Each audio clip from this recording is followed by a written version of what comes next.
La Tour de Garde, édition d'études, novembre 2021.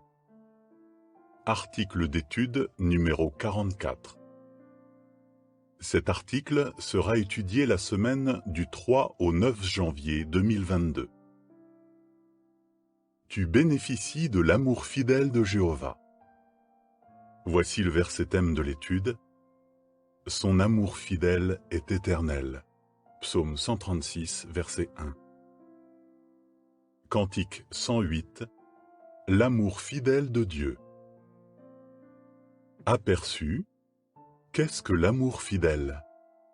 À qui Jéhovah témoigne-t-il un tel amour?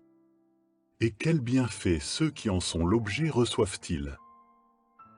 Dans cet article, nous répondrons à ces questions, et dans le suivant, nous continuerons de parler de cette qualité extraordinaire de notre Dieu. Paragraphe 1, question. Que souhaite Jéhovah? Ce qui me fait plaisir, c'est l'amour fidèle, a dit Jéhovah. Osée 6, verset 6.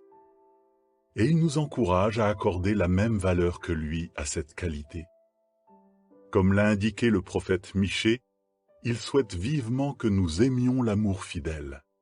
Michée 6, verset 8. Note.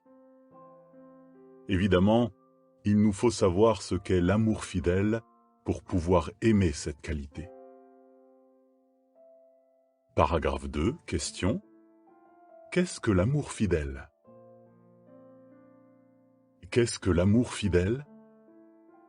L'expression « amour fidèle » se trouve plus de 200 fois dans la Bible, traduction du Monde Nouveau. D'après le lexique de cette traduction, cette expression désigne un amour qui ne disparaît pas parce qu'il est nourri par le sens de l'engagement, l'intégrité, la fidélité ou la loyauté, un attachement profond et la bonté. Cette expression est souvent utilisée à propos de l'amour que Dieu a pour les humains, mais elle peut aussi désigner un sentiment que des humains éprouvent entre eux.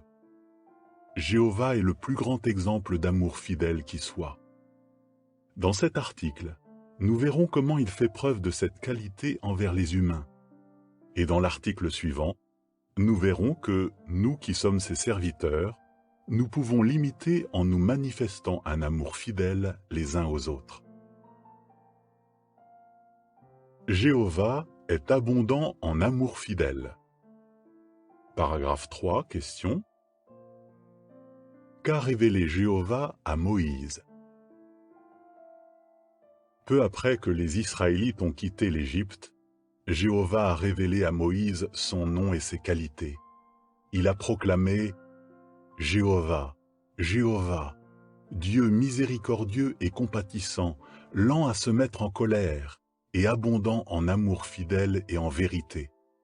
Il témoigne de l'amour fidèle à des milliers et pardonne la faute, la transgression et le péché. » Exode 34, versets 6 et 7. Par ces belles paroles, Jéhovah a fait connaître à Moïse une caractéristique toute particulière de son amour fidèle. Laquelle? Paragraphes 4 et 5, question A. Comment Jéhovah s'est-il décrit? Question B. À quelle question répondrons-nous? Jéhovah n'a pas seulement dit qu'il était un Dieu d'amour fidèle, il a précisé qu'il était abondant en amour fidèle. Cette expression se retrouve plusieurs fois dans la Bible.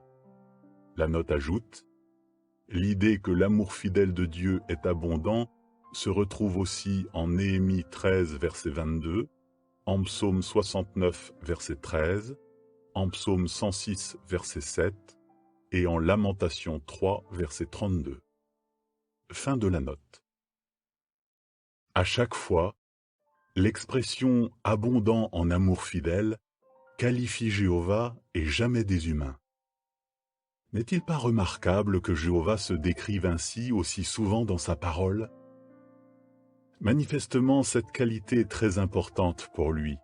Il n'est pas étonnant que le roi David se soit senti poussé à dire « Ô Jéhovah, ton amour fidèle va jusqu'aux cieux.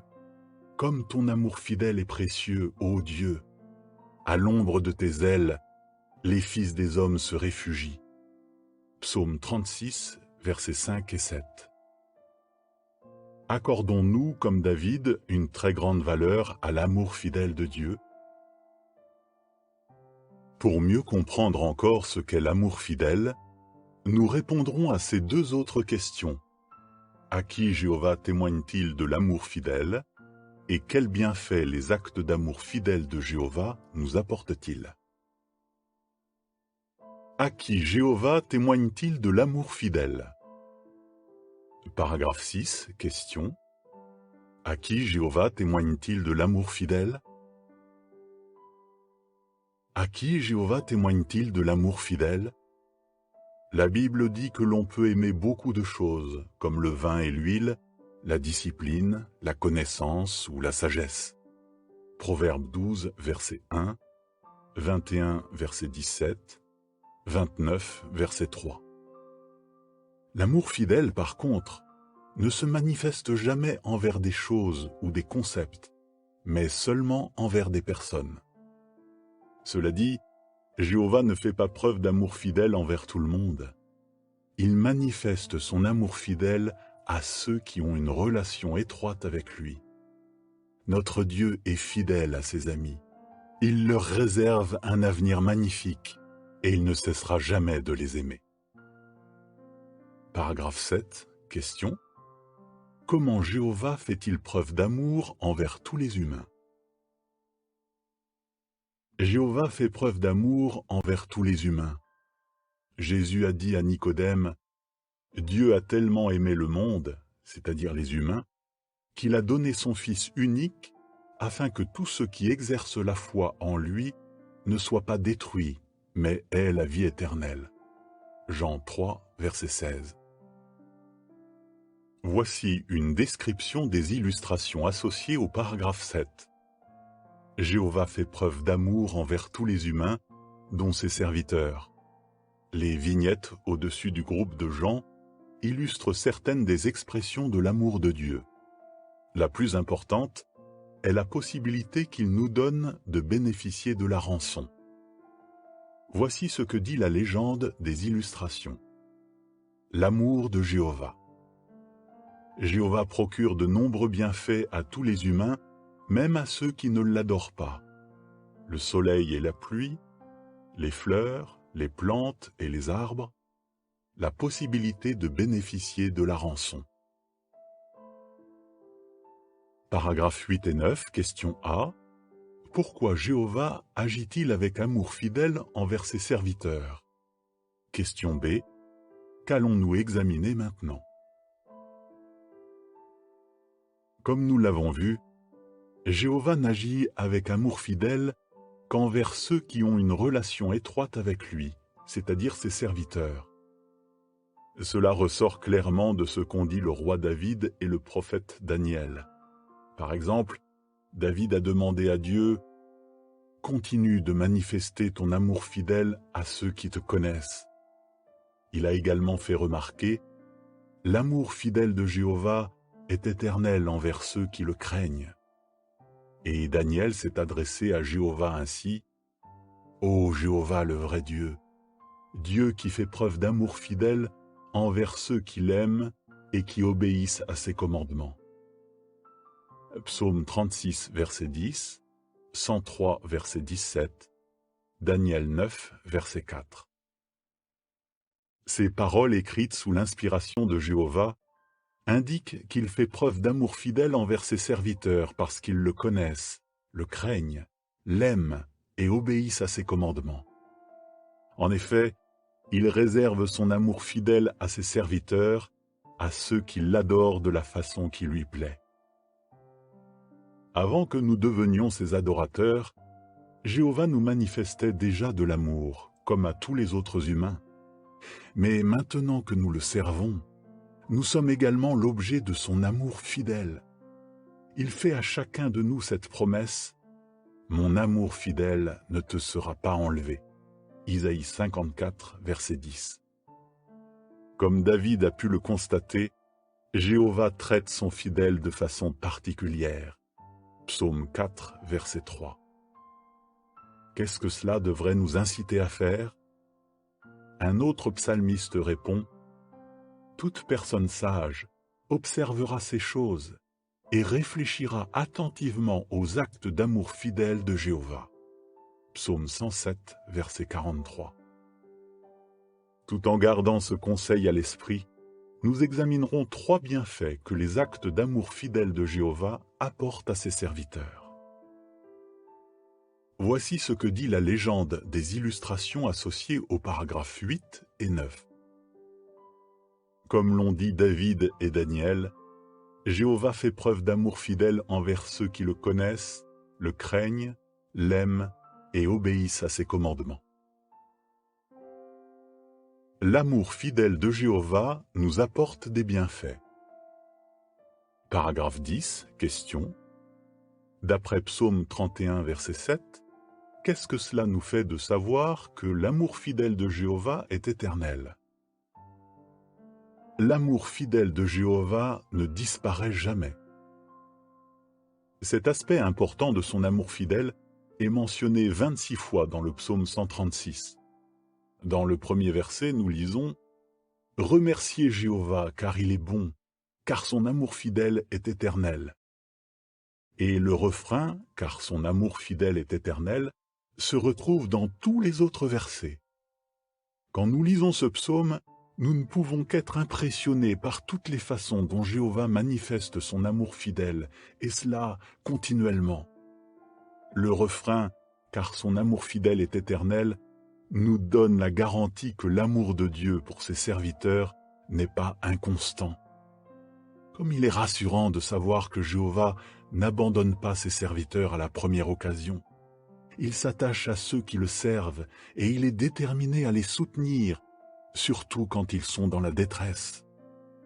Ce que cela nous apporte, l'idée que Jéhovah ne nous abandonnera pas nous donne de la joie et de la force. Nous sommes ainsi en mesure de surmonter nos difficultés et de continuer à le servir. Nous lisons en Psaume 31, verset 7, « Je veux me réjouir intensément de ton amour fidèle, car tu as vu ma profonde tristesse, tu connais ma grande détresse. » Paragraphe 11, question. D'après Psaume 86, verset 5, qu'est-ce qui pousse Jéhovah à pardonner? L'amour fidèle de Jéhovah le pousse à pardonner. Quand il voit qu'un pécheur est repentant et change de conduite, son amour fidèle le pousse à se montrer miséricordieux envers lui. David a dit de Jéhovah, « Il n'agit pas avec nous selon nos péchés et ne nous rend pas ce que nous méritons pour nos fautes. » Psaume 103, versets 8 à 11. David savait, pour l'avoir constaté lui-même, à quel point une mauvaise conscience peut être un fardeau lourd à porter. Mais il a aussi appris que Jéhovah était prêt à pardonner. Qu'est-ce qui incite Jéhovah à se montrer miséricordieux? La réponse se trouve en Psaume 86, verset 5. Nous lisons dans ce verset, « Toi, ô Jéhovah, tu es bon et prêt à pardonner, tu abondes en amour fidèle envers tous ceux qui t'appellent. » Comme David l'a dit dans sa prière, Jéhovah pardonne généreusement parce qu'il abonde en amour fidèle envers tous ceux qui l'appellent. Paragraphes 12 et 13, question. Si nous nous sentons coupables et tristes à cause de péchés passés, qu'est-ce qui peut nous aider? Quand nous péchons, il est normal et même bénéfique d'éprouver des remords. Cela peut nous inciter à nous repentir et à faire les changements nécessaires. Malheureusement, certains serviteurs de Dieu sont écrasés par un sentiment de culpabilité à cause de péchés passés. Leur cœur les condamne et les convainc que Jéhovah ne leur pardonnera jamais, même s'ils se sont sincèrement repentis. Si c'est ce que tu ressens, savoir que Jéhovah a le désir de manifester son amour fidèle à ses serviteurs peut t'aider. Ce que cela nous apporte. Malgré notre imperfection, nous pouvons servir Jéhovah joyeusement et avec une conscience pure. En effet, Le sang de Jésus son Fils nous purifie de tout péché. 1 Jean 1, verset 7. Quand tu es découragé à cause d'un défaut ou d'une faiblesse, rappelle-toi que Jéhovah est tout disposé à pardonner aux pécheurs repentants. Notons le lien que David a fait entre l'amour fidèle et le pardon. Il a écrit « Autant les cieux sont plus hauts que la terre, autant son amour fidèle envers ceux qui le craignent est immense. Autant le levant est loin du couchant, autant il éloigne de nous nos transgressions. » Psaume 103, versets 11 et 12. Oui, Jéhovah est prêt à nous pardonner généreusement. Paragraphe 14, question. En quels termes David a-t-il parlé de la protection que nous procure l'amour fidèle de Jéhovah?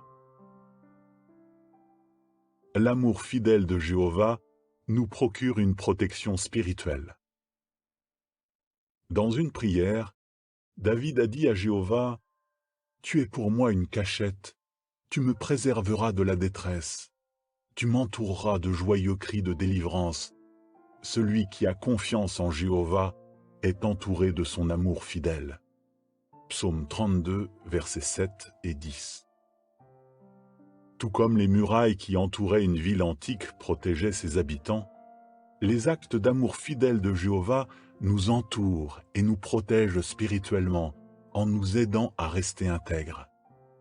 De plus, l'amour fidèle de Jéhovah l'incite à nous attirer à lui. Paragraphe 15, question. Pourquoi peut-on comparer l'amour fidèle de Jéhovah à un refuge et à une forteresse? David a utilisé une autre comparaison pour parler de la protection dont bénéficient les serviteurs de Dieu. Il a écrit « Dieu est mon refuge sûr, le Dieu qui me témoigne de l'amour fidèle. » Il a aussi dit à propos de Jéhovah « Il est mon amour fidèle et ma forteresse, mon refuge sûr et mon libérateur, mon bouclier et celui en qui je m'abrite. » Psaume 59, verset 17, 144, verset 2. Pourquoi David a-t-il comparé l'amour fidèle de Jéhovah à un refuge et à une forteresse? Quel que soit l'endroit où nous vivons, tant que nous le servons, Jéhovah nous procurera la protection spirituelle dont nous avons besoin pour préserver notre amitié avec lui. Le psaume 91 le confirme. Son rédacteur, qui était peut-être Moïse, s'est exprimé ainsi.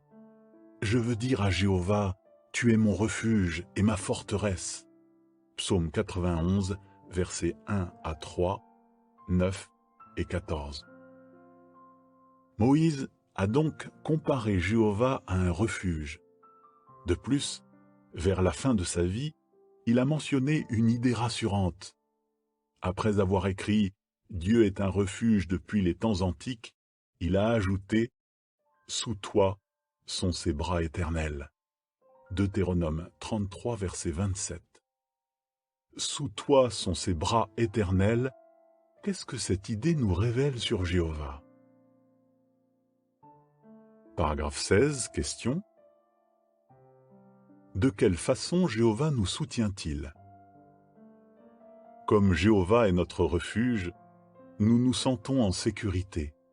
Mais parfois, il peut nous arriver d'être déprimés et d'avoir du mal à reprendre courage. Dans ces moments-là, que fait Jéhovah pour nous?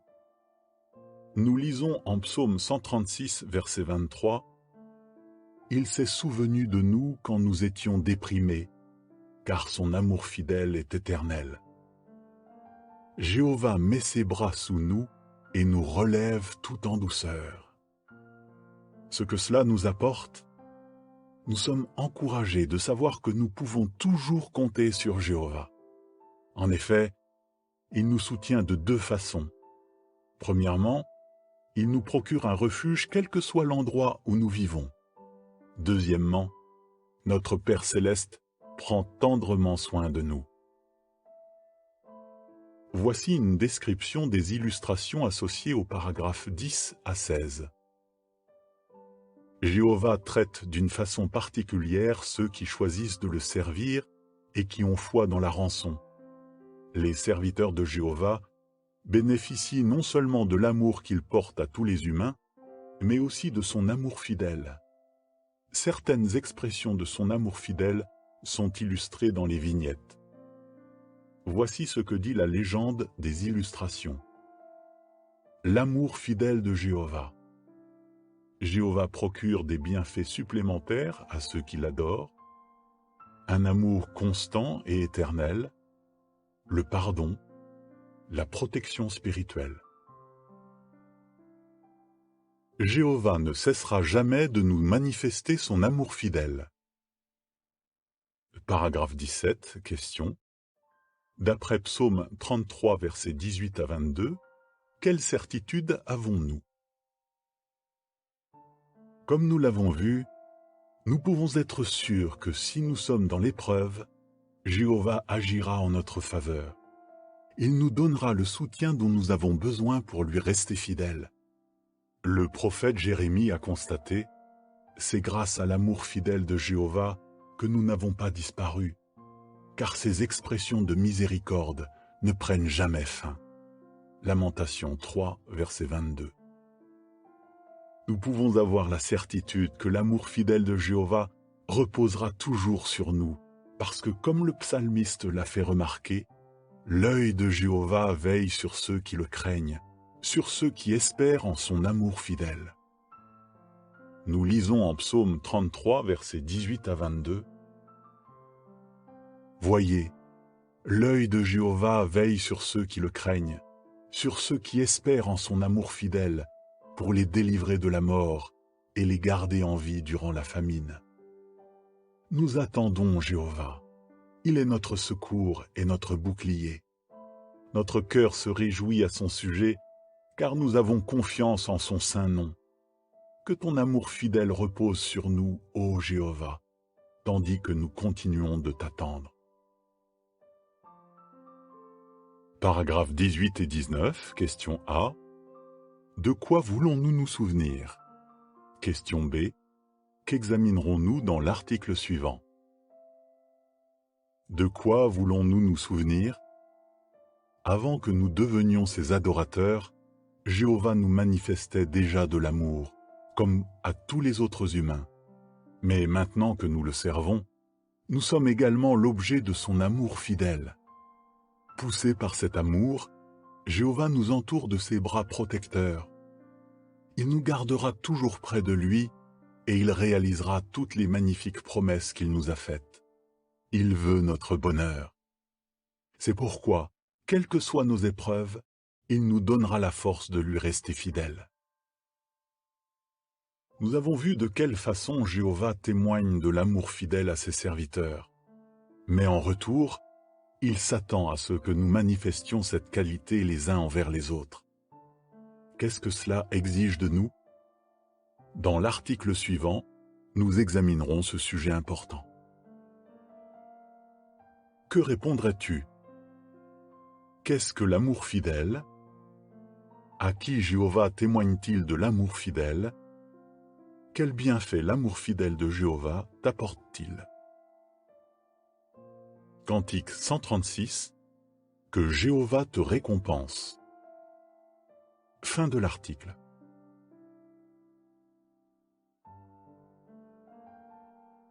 Article d'étude numéro 45. Cet article sera étudié la semaine du 10 au 16 janvier 2022. Continuons de faire preuve d'amour fidèle. Voici le verset thème de l'étude. Agissez l'un envers l'autre avec amour fidèle et miséricorde. Zacharie 7, verset 9. Cantique 107. Imitons l'amour de Dieu. Aperçu. Jéhovah nous demande de faire preuve d'amour fidèle envers nos frères et sœurs. Pour mieux comprendre ce qu'est cette qualité, nous examinerons comment des serviteurs de Dieu du passé l'ont manifesté. Nous verrons notamment ce que nous pouvons apprendre de Ruth, de Noémie et de Boaz. Paragraphes 1 et 2. Question. Quelle bonne raison avons-nous de faire preuve d'amour fidèle? Nous avons de bonnes raisons de faire preuve d'amour fidèle. En voici quelques-unes qui sont mentionnées dans le livre des Proverbes. Ne laisse pas l'amour fidèle et la fidélité te quitter. Alors tu obtiendras la faveur et la réputation d'être perspicace aux yeux de Dieu et des hommes. Un homme à l'amour fidèle se fait du bien. Celui qui poursuit la justice et l'amour fidèle trouvera la vie. Proverbe 3, versets 3 et 4, note. 11, verset 17, note. 21, verset 21. Ces proverbes citent 3 raisons pour lesquelles nous devons témoigner de l'amour fidèle aux autres. Premièrement, cette qualité nous rend précieux aux yeux de Dieu. Deuxièmement, en la manifestant, nous nous faisons du bien à nous-mêmes. Elle nous permet par exemple de nouer des amitiés durables. Troisièmement, elle nous vaudra aussi des bénédictions à l'avenir, comme la vie éternelle. Nous avons donc de bonnes raisons de suivre ce conseil de Jéhovah. Agissez l'un envers l'autre avec amour fidèle et miséricorde. Zacharie 7, verset 9. Paragraphe 3, question. À quelles questions répondrons-nous dans cet article? Dans cet article, nous répondrons à ces 4 questions. À qui devons-nous témoigner de l'amour fidèle? Que nous apprend le livre de Ruth sur l'amour fidèle? Comment pouvons-nous manifester de l'amour fidèle aux autres? Et quels bienfaits s'attirent ceux qui font preuve d'amour fidèle? À qui devons-nous témoigner de l'amour fidèle? Paragraphe 4, question. À l'exemple de Jéhovah, comment pouvons-nous faire preuve d'amour fidèle? Comme nous l'avons vu dans l'article précédent, Jéhovah témoigne de l'amour fidèle, c'est-à-dire un attachement tendre et constant, uniquement à ceux qui l'aiment et le servent. Nous voulons être des imitateurs de Dieu comme des enfants bien-aimés. Éphésiens 5, verset 1. Pour cela, nous devons nourrir pour nos frères et sœurs des sentiments bienveillants, autrement dit, leur porter un attachement profond et constant. Nous lisons en Marc 10, versets 29 et 30. Jésus répondit, « Vraiment, je vous le dis, personne n'a quitté maison, frères, sœurs, mère, père, enfants ou champs pour moi et pour la bonne nouvelle, qui ne reçoivent 100 fois plus dès maintenant, maison, frères, sœurs, mère, enfants et champs, avec des persécutions, et dans le monde à venir, la vie éternelle. » Paragraphes 5 et 6, question. Comment certains utilisent-ils parfois le mot « fidélité » ? Donne un exemple. Si nous comprenons bien ce que signifie l'amour fidèle, il nous sera plus facile de manifester cette qualité à nos frères et sœurs. Voyons pour cela quelle nuance de sens il y a entre l'expression « amour fidèle » et le mot « fidélité » tel que certains l'utilisent parfois. Prenons un exemple. On dira sans doute d'un employé qu'il est fidèle à son entreprise s'il y travaille depuis de nombreuses années. Mais il n'a peut-être jamais rencontré le patron ou l'un de ses adjoints. Et il n'est pas forcément toujours d'accord avec les orientations qui sont prises. On ne peut pas dire qu'il aime son entreprise, mais il est content d'avoir un travail qui lui assure un salaire. Il continuera sans doute de travailler pour elle jusqu'à sa retraite, à moins qu'on lui propose un emploi plus intéressant ailleurs. Paragraphes 7 et 8, question A. Qu'est-ce qui pousse quelqu'un à faire preuve d'amour fidèle? Question B. Pourquoi allons-nous examiner quelques passages du livre de Ruth? Quelle différence y a-t-il entre cet employé que l'on dit fidèle à son entreprise et une personne qui fait preuve d'amour fidèle? Ils n'ont pas les mêmes mobiles. Dans les temps bibliques, Quel mobile poussait les serviteurs de Dieu à agir avec amour fidèle? Ils agissaient ainsi non par intérêt ou par obligation, mais parce que leur cœur les y incitait. Prenons l'exemple de David. Son cœur l'a poussé à témoigner de l'amour fidèle à son ami Jonathan, alors que le père de Jonathan cherchait à le tuer. Et des années après la mort de Jonathan, David a continué de manifester cet amour fidèle en faisant du bien à Mephibosheth, le fils de Jonathan. Nous en apprendrons encore beaucoup sur l'amour fidèle en examinant quelques passages du livre de Ruth. La note ajoute: pour tirer le plus grand profit de cet article, nous t'encourageons à lire les chapitres 1 et 2 du livre de Ruth pendant ta préparation. Fin de la note. Quelles leçons pouvons-nous tirer de l'exemple des personnages cités dans ce récit? Et comment faire preuve à notre tour d'amour fidèle dans notre assemblée? Que nous apprend le livre de Ruth sur l'amour fidèle? Paragraphe 9, question. Pourquoi Noémie a-t-elle pensé que Jéhovah s'était opposé à elle?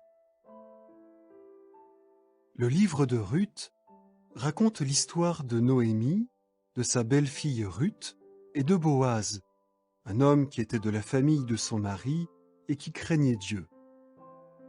En raison d'une famine qui avait frappé Israël, Noémie, son mari et leurs 2 fils s'étaient installés en Moab. Là, le mari de Noémie est mort. Puis ses 2 fils se sont mariés, mais malheureusement ils sont morts eux aussi. L'une après l'autre, ces épreuves ont plongé Noémie dans le désespoir. Elle était tellement découragée qu'elle pensait que Jéhovah s'opposait à elle.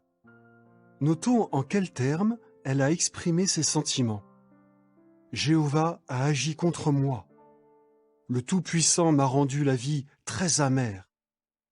Jéhovah lui-même s'est opposé à moi et le Tout-Puissant a provoqué mon malheur.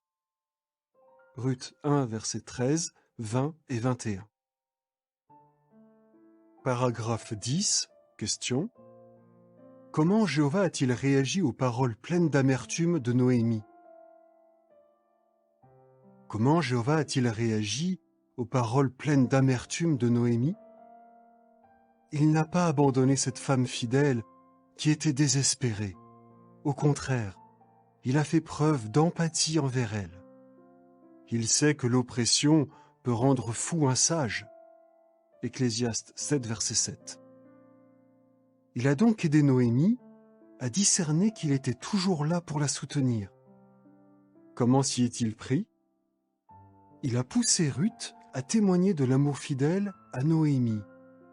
Avec dévouement et gentillesse, Ruth a aidé sa belle-mère à retrouver son équilibre affectif et spirituel. Que nous apprend l'exemple de Ruth? Paragraphe 11, question.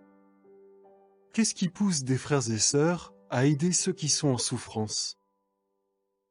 L'amour fidèle nous pousse à aider ceux qui sont en souffrance. Tout comme Ruth a soutenu Noémie, des frères et sœurs bienveillants sont heureux d'apporter leur aide aux membres de leur assemblée qui sont découragés ou déprimés.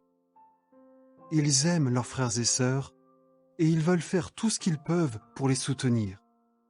Ils suivent ainsi le conseil de Paul: parlez de façon consolante à ceux qui sont déprimés, soutenez les faibles, soyez patients envers tous. 1 Thessaloniciens 5, verset 14. Paragraphe 12, question. Quel est souvent le meilleur moyen d'aider quelqu'un qui est découragé? Souvent, le meilleur moyen d'aider quelqu'un qui est découragé, c'est de l'écouter patiemment et de l'assurer de notre amour. Jéhovah nous sera reconnaissant du soutien que nous apportons à un de ses précieux serviteurs. On lit en Proverbe 19, verset 17, « Celui qui témoigne de la bonté aux petits, prête à Jéhovah, qui le récompensera pour ce qu'il fait. » Voici ce que dit la légende de l'illustration associée au paragraphe 12.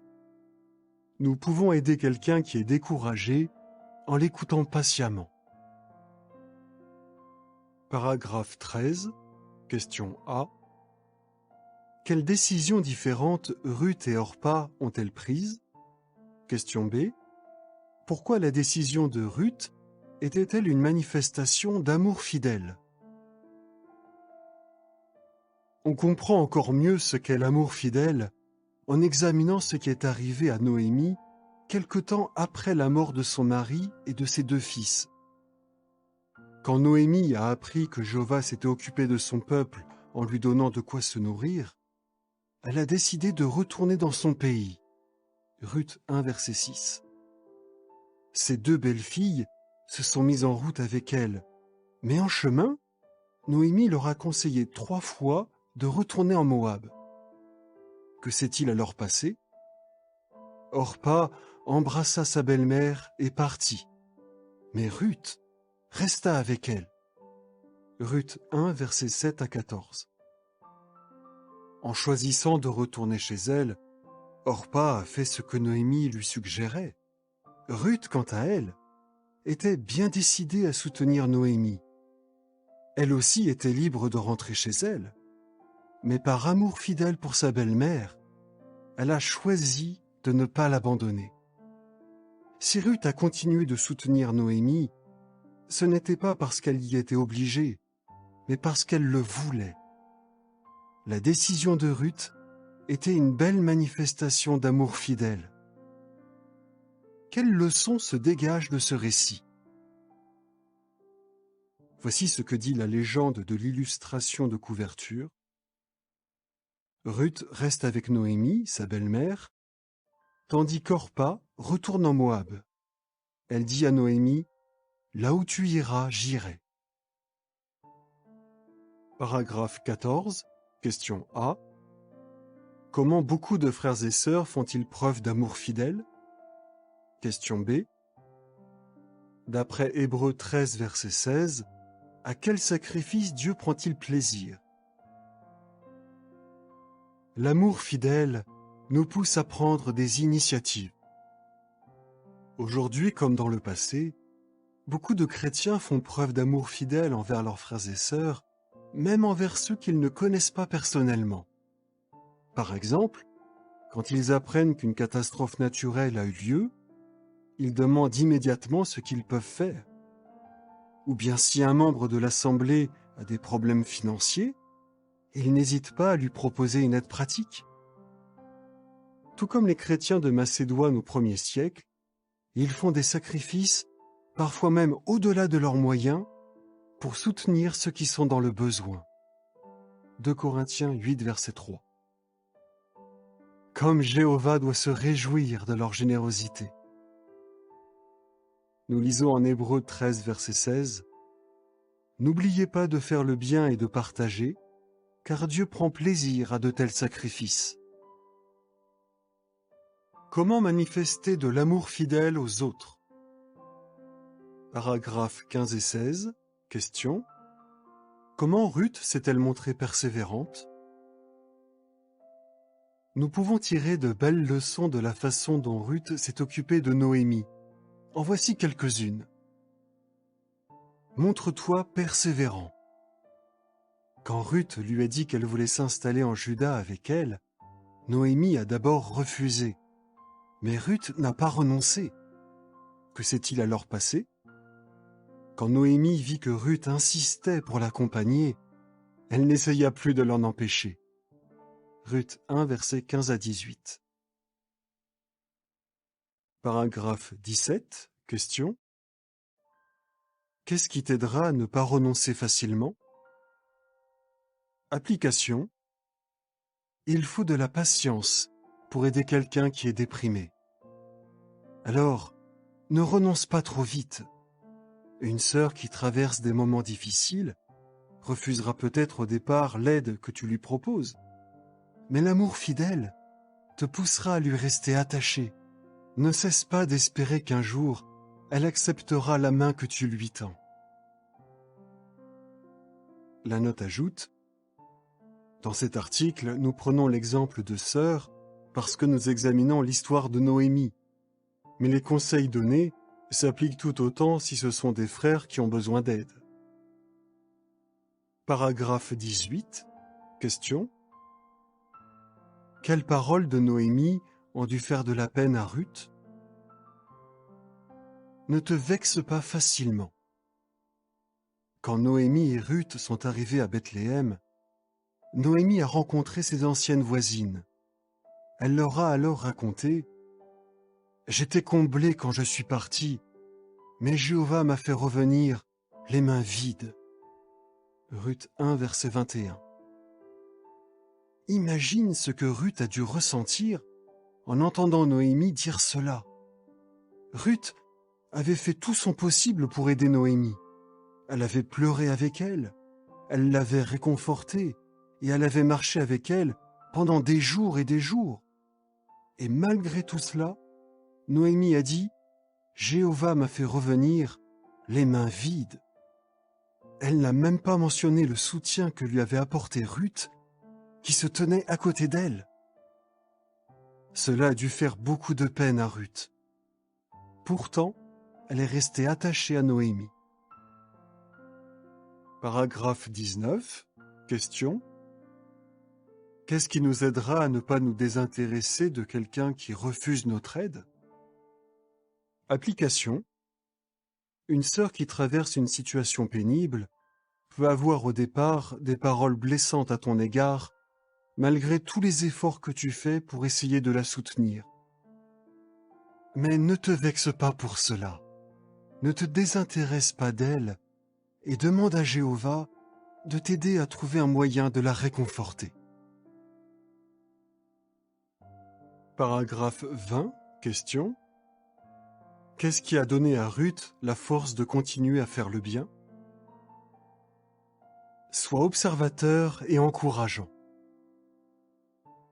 Ruth avait témoigné de l'amour fidèle à Noémie, mais maintenant, c'était elle qui avait besoin d'encouragement. Alors Jéhovah a incité Boaz à l'encourager. Boaz a dit à Ruth, « Que Jéhovah te bénisse pour ce que tu as fait. Reçois une pleine récompense de la part de Jéhovah, le Dieu d'Israël, puisque tu es venu te réfugier sous ses ailes. » Ces paroles réconfortantes ont fait beaucoup de bien à Ruth. Elle lui a répondu, « Tu m'as consolée et tu m'as parlé, à moi ta servante, sur un ton rassurant. » Ruth 2, versets 12 et 13. Les belles paroles de Boaz, dites au bon moment, ont donné à Ruth la force de continuer à faire le bien.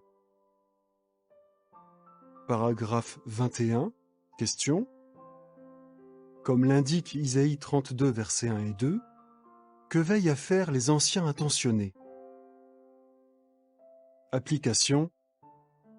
Ceux qui font preuve d'amour fidèle envers les autres ont eux aussi parfois besoin d'encouragement. Tout comme Boaz a fait savoir à Ruth que sa bonté ne passait pas inaperçue, les anciens s'efforcent d'être observateurs et de remercier chaleureusement ceux qui apportent leur aide aux autres.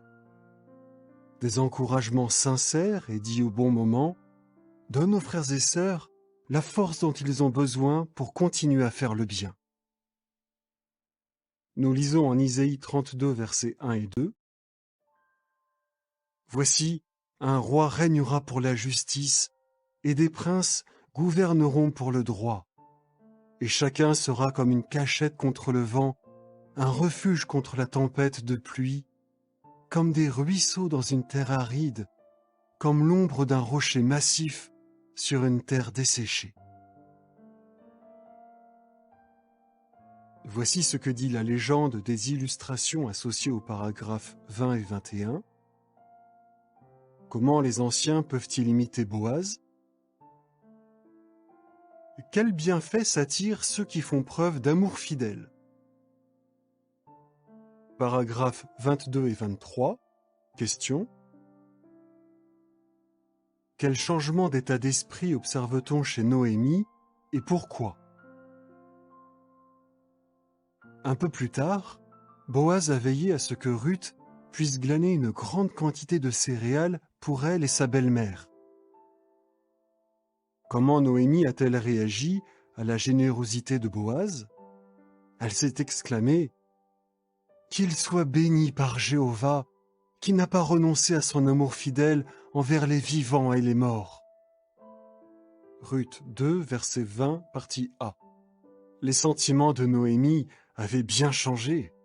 Plus tôt, elle avait dit avec tristesse « Jéhovah s'est opposé à moi ». Et maintenant, elle s'écriait de joie « Jéhovah n'a pas renoncé à son amour fidèle ». Qu'est-ce qui l'a amené à changer ainsi d'état d'esprit? Noémie a finalement compris que Jéhovah agissait dans sa vie. Il s'était servi de Ruth pour la soutenir pendant son voyage de retour, et elle l'avait vu agir en sa faveur quand Boaz, un de leurs racheteurs, avait généreusement pourvu à leurs besoins. Maintenant, je comprends que Jéhovah ne m'a jamais abandonné, a-t-elle dû se dire. Depuis le début, il était là pour moi. La note ajoute, pour plus d'informations sur le rôle de racheteur, voir l'article « Imiter leur foi, une excellente femme » dans la tour de garde du 1er octobre 2012, page 20. Fin de la note. Nous lisons en psaume 136, versets 23 et 26. « Il s'est souvenu de nous quand nous étions déprimés, car son amour fidèle est éternel. » Verset 26. « Remerciez le Dieu des cieux, car son amour fidèle est éternel. » Comme Noémie a dû être reconnaissante à Ruth et à Boaz de ne pas avoir renoncé à l'aider, on peut imaginer la joie que tous les trois ont ressentie. Paragraphe 24, question. Pourquoi voulons-nous continuer de faire preuve d'amour fidèle envers nos frères et sœurs? Que nous a appris le livre de Ruth sur l'amour fidèle? L'amour fidèle nous pousse à ne pas renoncer à aider nos frères et sœurs qui traversent des moments difficiles. Il nous incite aussi à faire des sacrifices pour leur venir en aide. Les anciens doivent être observateurs et veiller à encourager ceux qui font preuve d'amour fidèle envers les autres. Quand nous voyons une personne que nous aidons retrouver de la force pour servir Jéhovah, nous ressentons une joie profonde. Quelle est cependant la raison principale pour laquelle nous continuons de faire preuve d'amour fidèle? C'est parce que nous voulons imiter et réjouir Jéhovah, qui est abondant en amour fidèle. Exode 34, verset 6. T'en souviens-tu? Qu'est-ce qui fait de l'amour fidèle une qualité remarquable? À l'exemple de Boaz et de Ruth, comment pouvons-nous témoigner de l'amour fidèle aux autres? Quels bienfaits s'attirent ceux qui font preuve d'amour fidèle? Cantique 130. Pardonnons volontiers. Fin de l'article.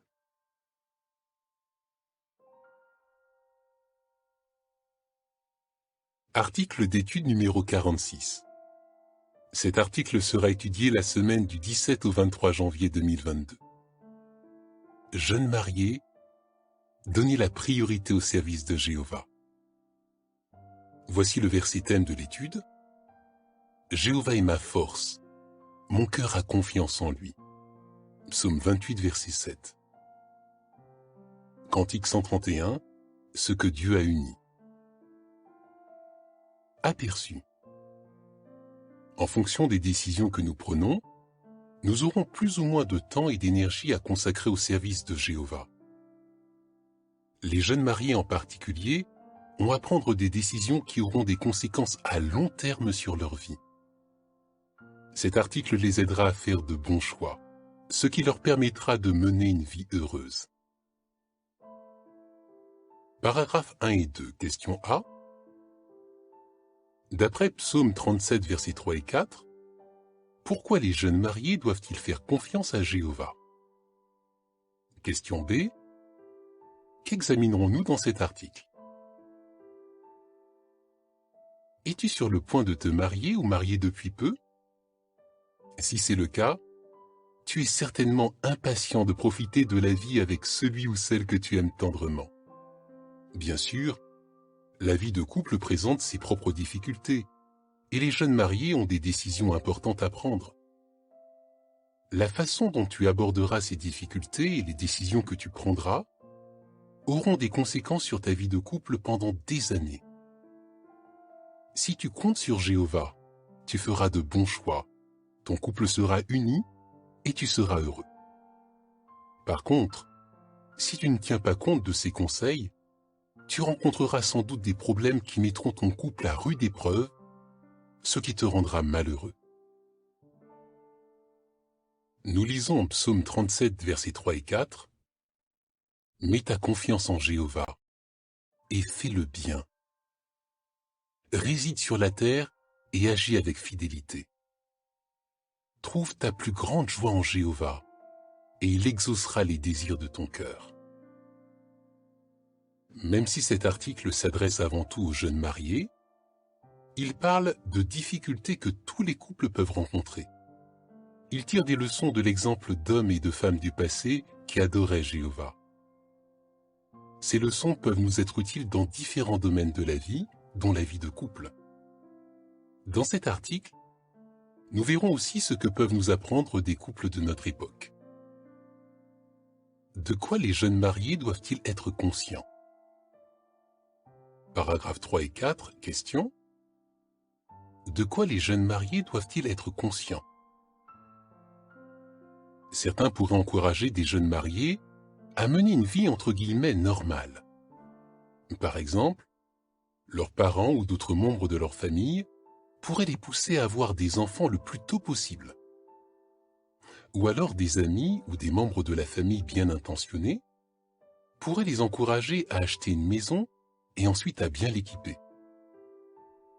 Si ces jeunes mariés ne sont pas prudents, ils risquent de prendre des décisions qui les amèneront à s'endetter lourdement.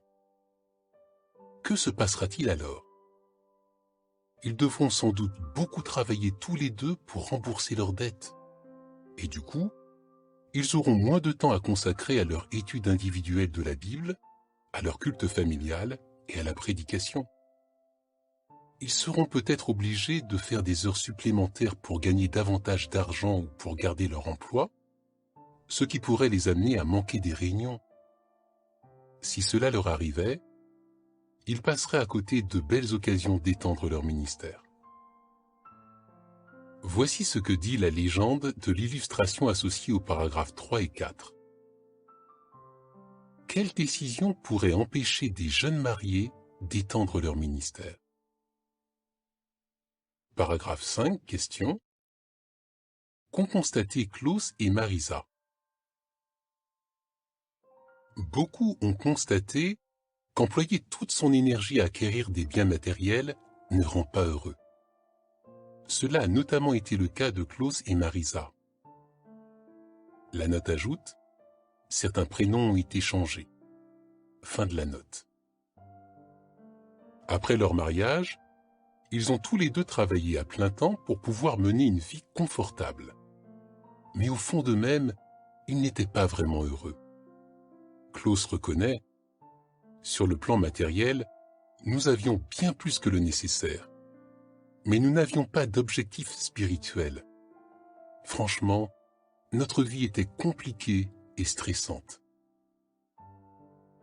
Peut-être que toi aussi, tu as consacré beaucoup de temps aux choses matérielles et que tu éprouves un sentiment de vide. Si c'est le cas, ne te décourage pas. L'exemple d'autres serviteurs de Dieu peut t'aider à faire des changements dans ta vie. Pour commencer, voyons ce que les maris peuvent apprendre du roi Josaphat. Comme Josaphat, faites confiance à Jéhovah. Paragraphe 6, question. Face à une situation très difficile, comment le roi Josaphat a-t-il appliqué le conseil de Proverbe 3, versets 5 et 6? Marie, vous sentez-vous parfois submergé par vos responsabilités? Si oui, l'exemple de Josaphat peut vous être utile. En tant que roi, il était responsable de la sécurité de toute une nation. Comment s'est-il acquitté de cette lourde responsabilité? Il a fait tout ce qui était en son pouvoir pour protéger son peuple. Il a fortifié les villes de Juda et a constitué une armée de plus de 1 160 000 soldats. Plus tard, il a dû faire face à une situation très difficile. Une immense armée d'Ammonites, de Moabites et d'hommes de la région montagneuse de Séhir s'apprêtaient à attaquer son royaume. Lui, sa famille et son peuple étaient donc menacés. Qu'a-t-il fait? Il a demandé à Jéhovah de l'aider et de le rendre fort. Il a ainsi suivi le conseil que l'on trouve en Proverbes 3, versets 5 et 6. Nous lisons dans ces versets: « Fais confiance à Jéhovah de tout ton cœur et ne te fie pas à ton intelligence. Tiens compte de lui dans tout ce que tu entreprends, et lui, il rendra droit tes sentiers. » L'humble prière que Josaphat a prononcée, et qui est citée en 2 Chroniques 20, versets 5 à 12, montre à quel point il avait confiance en son Père céleste. Comment Jéhovah a-t-il répondu à sa prière? Paragraphe 7, question. Comment Jéhovah a-t-il répondu à la prière de Josaphat? Jéhovah a parlé à Josaphat par l'intermédiaire d'un lévite qui s'appelait Jahaziel. Il lui a dit: « Placez-vous là, restez immobile et voyez comment Jéhovah va agir pour vous sauver. » 2 Chroniques 20, versets 13 à 17. Cette stratégie militaire pouvait paraître étrange. Cependant, les instructions que Josaphat a reçues n'étaient pas d'origine humaine, elles venaient de Jéhovah. Pleinement confiant en son Dieu, Josaphat a fait ce qu'il lui demandait. Quand lui et le peuple sont sortis à la rencontre de leurs ennemis, il n'a pas placé en première ligne les soldats les plus expérimentés, mais des chanteurs qui n'étaient pas armés. Jéhovah a alors tenu sa promesse. Il a provoqué la défaite de l'armée ennemie. Paragraphe 8, question. Comment les maris peuvent-ils imiter Josaphat? Marie, Josaphat est un bon exemple pour vous. Vous avez la responsabilité de prendre soin des membres de votre famille. Vous faites donc tout ce qui est en votre pouvoir pour les protéger et subvenir à leurs besoins. Quand vous rencontrez des difficultés, vous vous dites peut-être que vous êtes capable de les régler tout seul. Mais ne comptez pas sur vos propres forces. Demandez de l'aide à Jéhovah dans vos prières personnelles. Et parlez-lui également de vos difficultés quand vous priez avec votre femme. Recherchez sa direction en étudiant la Bible et nos publications. Et appliquez les conseils que vous y trouverez. Tout le monde ne comprendra pas forcément vos décisions. Certains vous diront peut-être même qu'elles ne sont pas raisonnables. Ils prétendront par exemple que le meilleur moyen de protéger votre famille, c'est d'avoir de l'argent et des biens matériels. Mais souvenez-vous de l'exemple de Josaphat.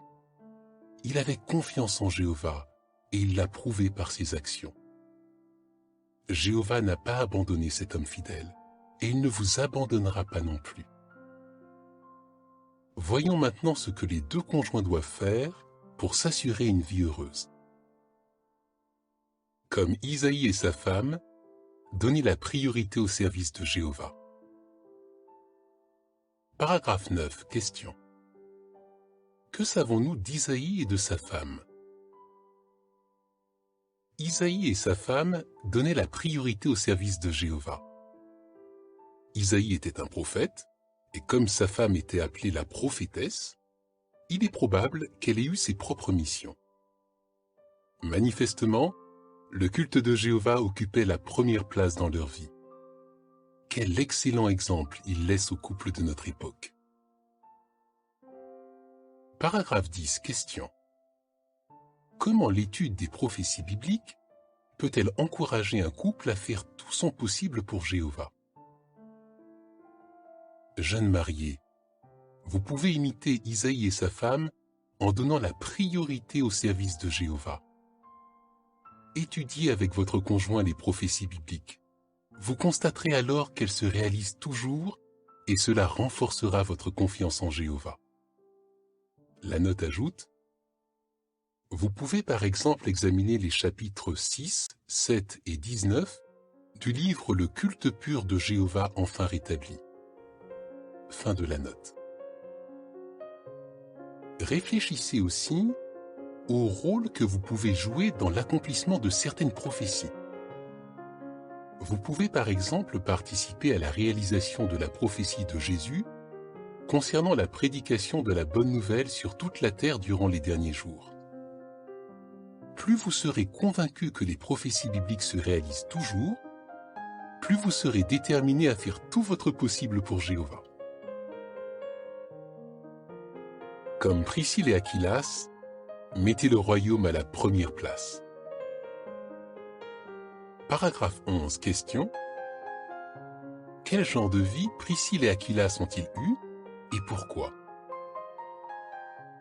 Les jeunes mariés peuvent aussi imiter l'exemple de Priscille et Aquilas, un couple de juifs qui habitaient à Rome.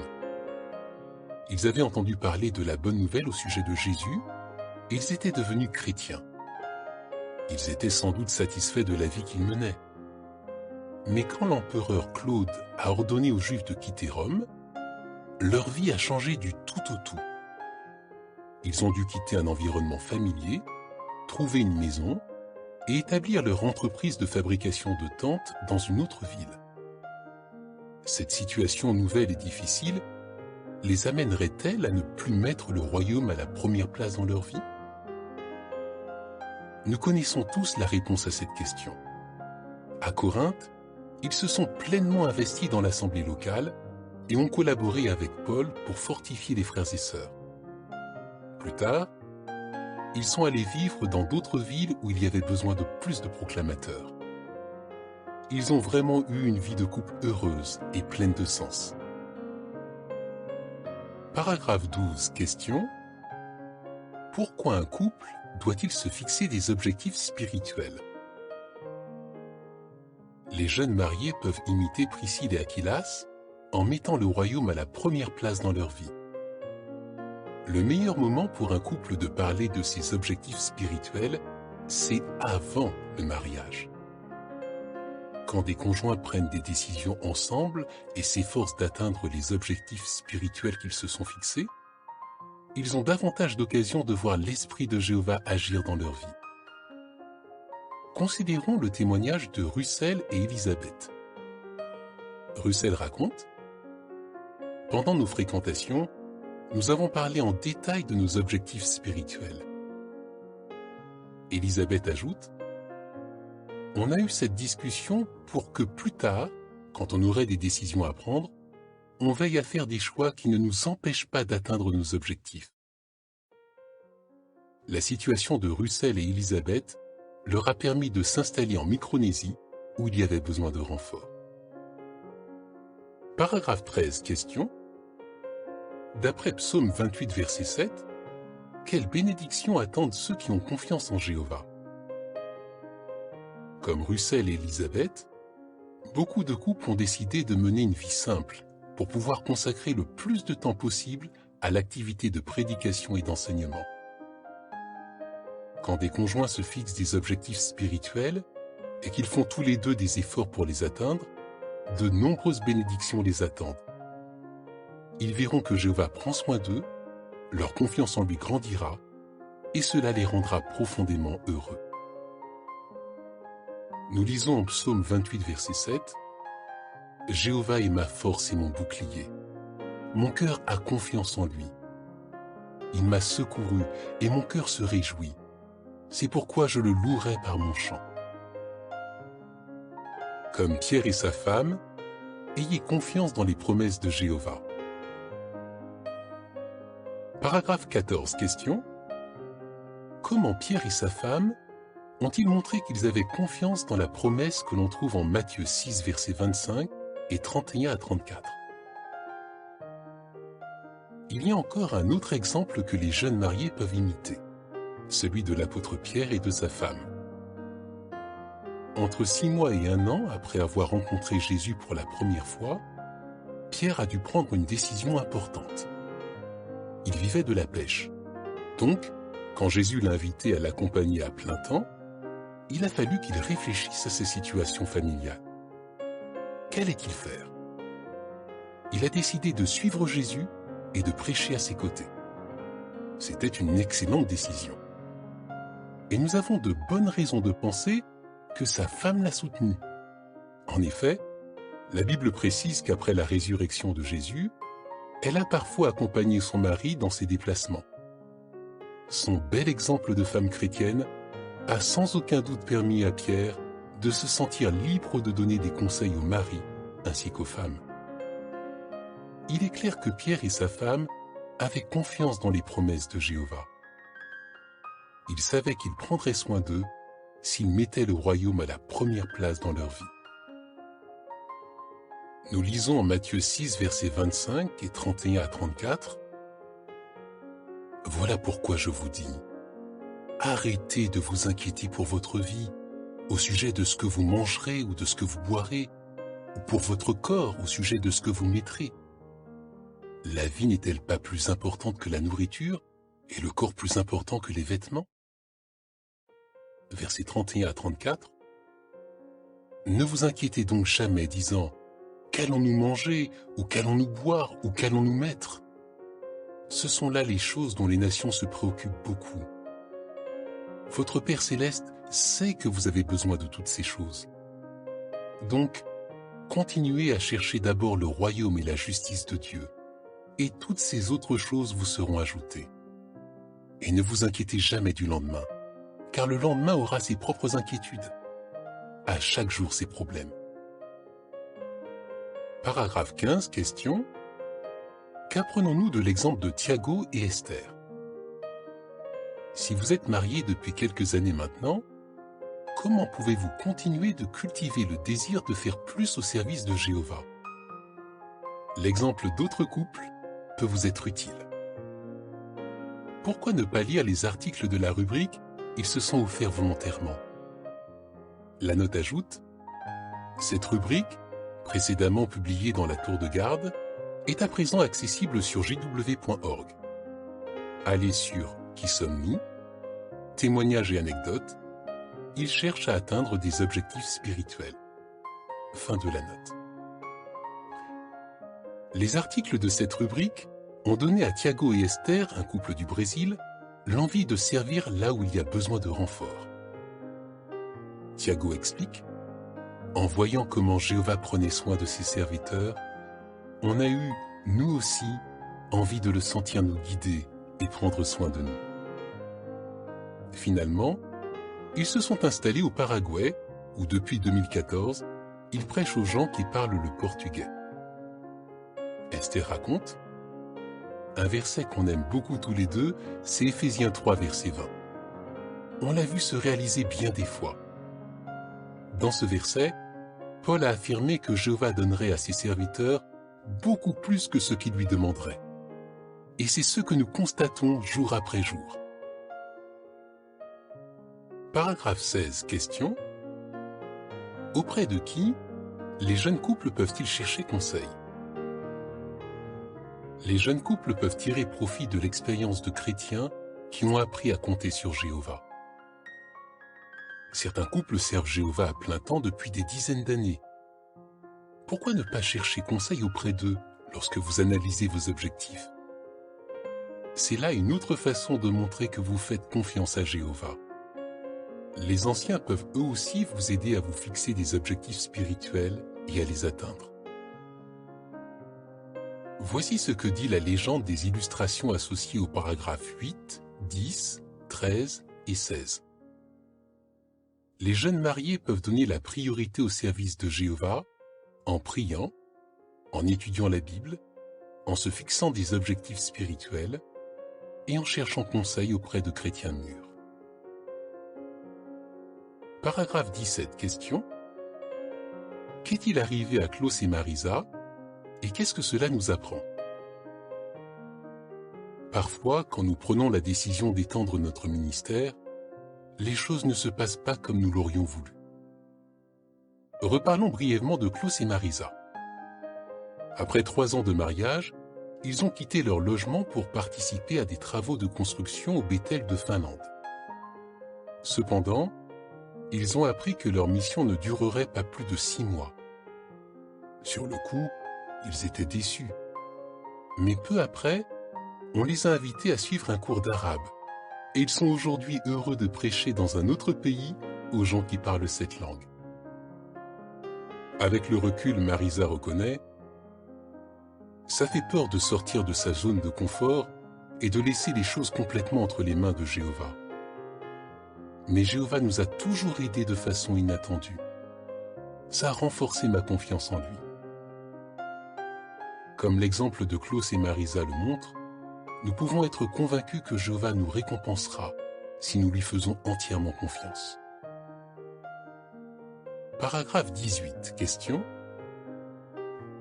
Comment les couples peuvent-ils montrer qu'ils font pleinement confiance à Jéhovah? Le mariage est un cadeau de Jéhovah. Et il veut que les personnes mariées profitent pleinement de ce cadeau. Jeunes mariés, réfléchissez à la façon dont vous orientez votre vie. Donnez-vous à Jéhovah le meilleur de vous-même pour lui montrer à quel point vous appréciez tout ce qu'il fait pour vous? Faites de cette question l'objet de vos prières. Recherchez les principes bibliques qui s'appliquent à votre situation. Puis appliquez les conseils que Jéhovah vous offre. Soyez convaincus que si vous donnez la priorité à son service, votre vie sera heureuse et pleine de sens. Quel bel exemple de confiance en Jéhovah nous laisse Isaïe et sa femme, Priscille et Aquilas, Pierre et sa femme. Cantique 132, désormais nous ne faisons qu'un. Fin de l'article.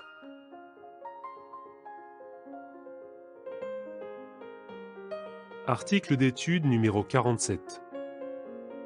Cet article sera étudié la semaine du 24 au 30 janvier 2022. Ta foi sera-t-elle assez forte? Voici le verset thème de l'étude. Que votre cœur ne soit pas anxieux. Exercez la foi. Jean 14, verset 1. Cantique 119. Nous devons avoir la foi. Aperçu. Nous attendons tous avec impatience la fin du système actuel. Mais parfois, nous pourrions nous demander si notre foi sera assez forte pour endurer les épreuves qui nous attendent encore. Dans cet article, nous verrons comment fortifier notre foi en considérant l'exemple d'autres chrétiens et en dégageant des leçons. Paragraphe 1. Question. Que pourrions-nous parfois nous demander? Es-tu parfois inquiet en pensant aux événements qui nous attendent?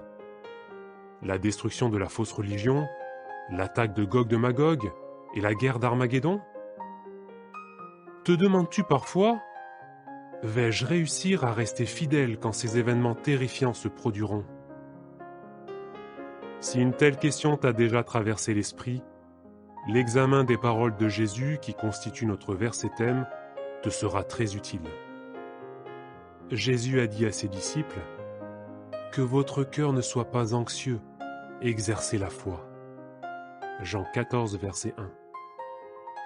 En effet, une foi forte te permettra d'envisager l'avenir avec courage. Paragraphe 2, question A. Comment pouvons-nous renforcer notre foi? Question B. Qu'examinerons-nous dans cet article? Comment pouvons-nous renforcer notre foi? En analysant la façon dont nous réagissons aux épreuves que nous rencontrons aujourd'hui. Nous verrons alors si notre foi a des failles et dans quel domaine nous devons la renforcer.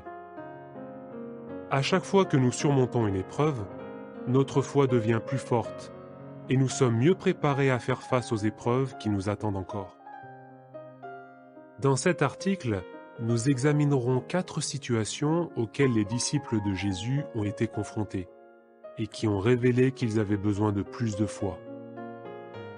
Nous verrons également comment des situations semblables peuvent nous préparer à ce qui nous attend. Quand tu as des problèmes financiers. Paragraphe 3, question. Selon Matthieu 6, versets 30 et 33, qu'a clairement expliqué Jésus? Il est normal pour un chef de famille de vouloir fournir de quoi manger, de quoi s'habiller et un logement à sa femme et à ses enfants. Mais ce n'est pas si facile en ces derniers jours. Certains chrétiens ont perdu leur emploi et, malgré tous leurs efforts, ils n'arrivent pas à en trouver un autre. D'autres ont dû refuser un emploi qui est contraire aux principes bibliques. Dans ce genre de situation, il nous faut être convaincus que Jéhovah veillera à ce que notre famille ait ce dont elle a besoin. C'est ce que Jésus a clairement expliqué à ses disciples dans son sermon sur la montagne. Nous lisons en Matthieu 6, versets 30 et 33. « Si Dieu habille ainsi la végétation des champs qui est là aujourd'hui, mais qui sera jetée au feu demain, ne vous habillera-t-il pas à plus forte raison, gens de peu de foi ?»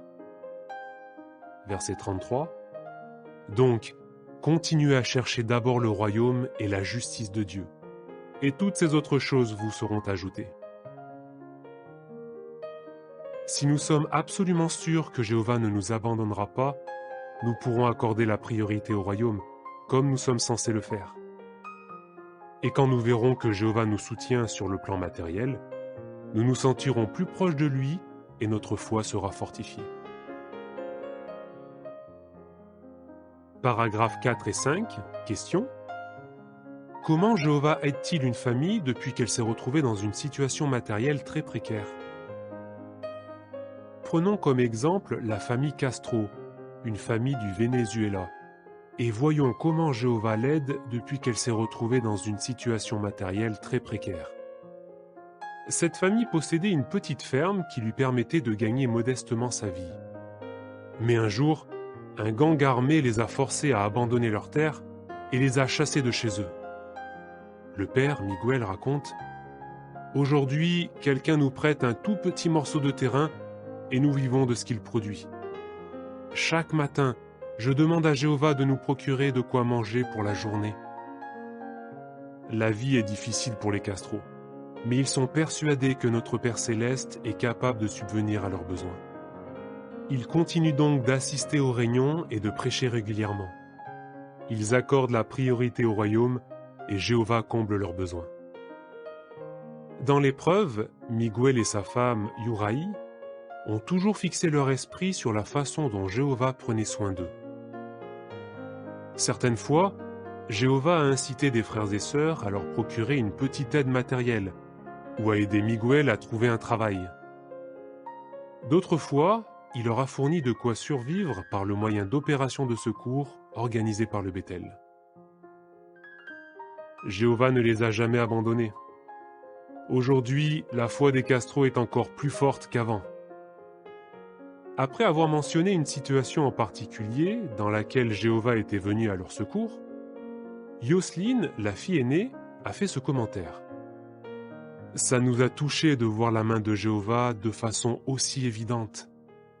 Depuis, je le considère comme un ami de qui je dépends pour vivre. » Elle a ajouté « Ces épreuves que notre famille a traversées ensemble nous ont préparés aux épreuves encore plus difficiles qui nous attendent. »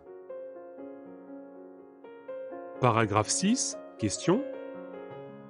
Comment pouvons-nous renforcer notre foi quand nous avons des problèmes financiers? As-tu des problèmes financiers en ce moment? Si oui, tu peux mettre à profit cette période difficile pour fortifier ta foi. Comment t'y prendre? Prie Jéhovah, lis Matthieu 6, versets 25 à 34 et médite sur ces paroles de Jésus. L'exemple d'autres chrétiens peut également être utile, car il montre que Jéhovah prend soin de ceux qui continuent de le servir fidèlement malgré leurs épreuves. Réfléchir à leur exemple renforcera ta conviction que, tout comme ton Père Céleste les a soutenus, il te soutiendra toi aussi. Il sait ce qu'il te faut et il sait comment te le procurer. À chaque fois que tu verras Jéhovah agir dans ta vie, ta foi se fortifiera et tu seras alors en mesure d'endurer des épreuves plus grandes dans l'avenir.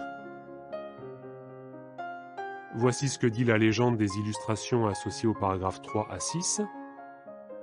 Même si nous avons des problèmes financiers, notre foi nous poussera à accorder la priorité au royaume. Quand tu subis une grande tempête.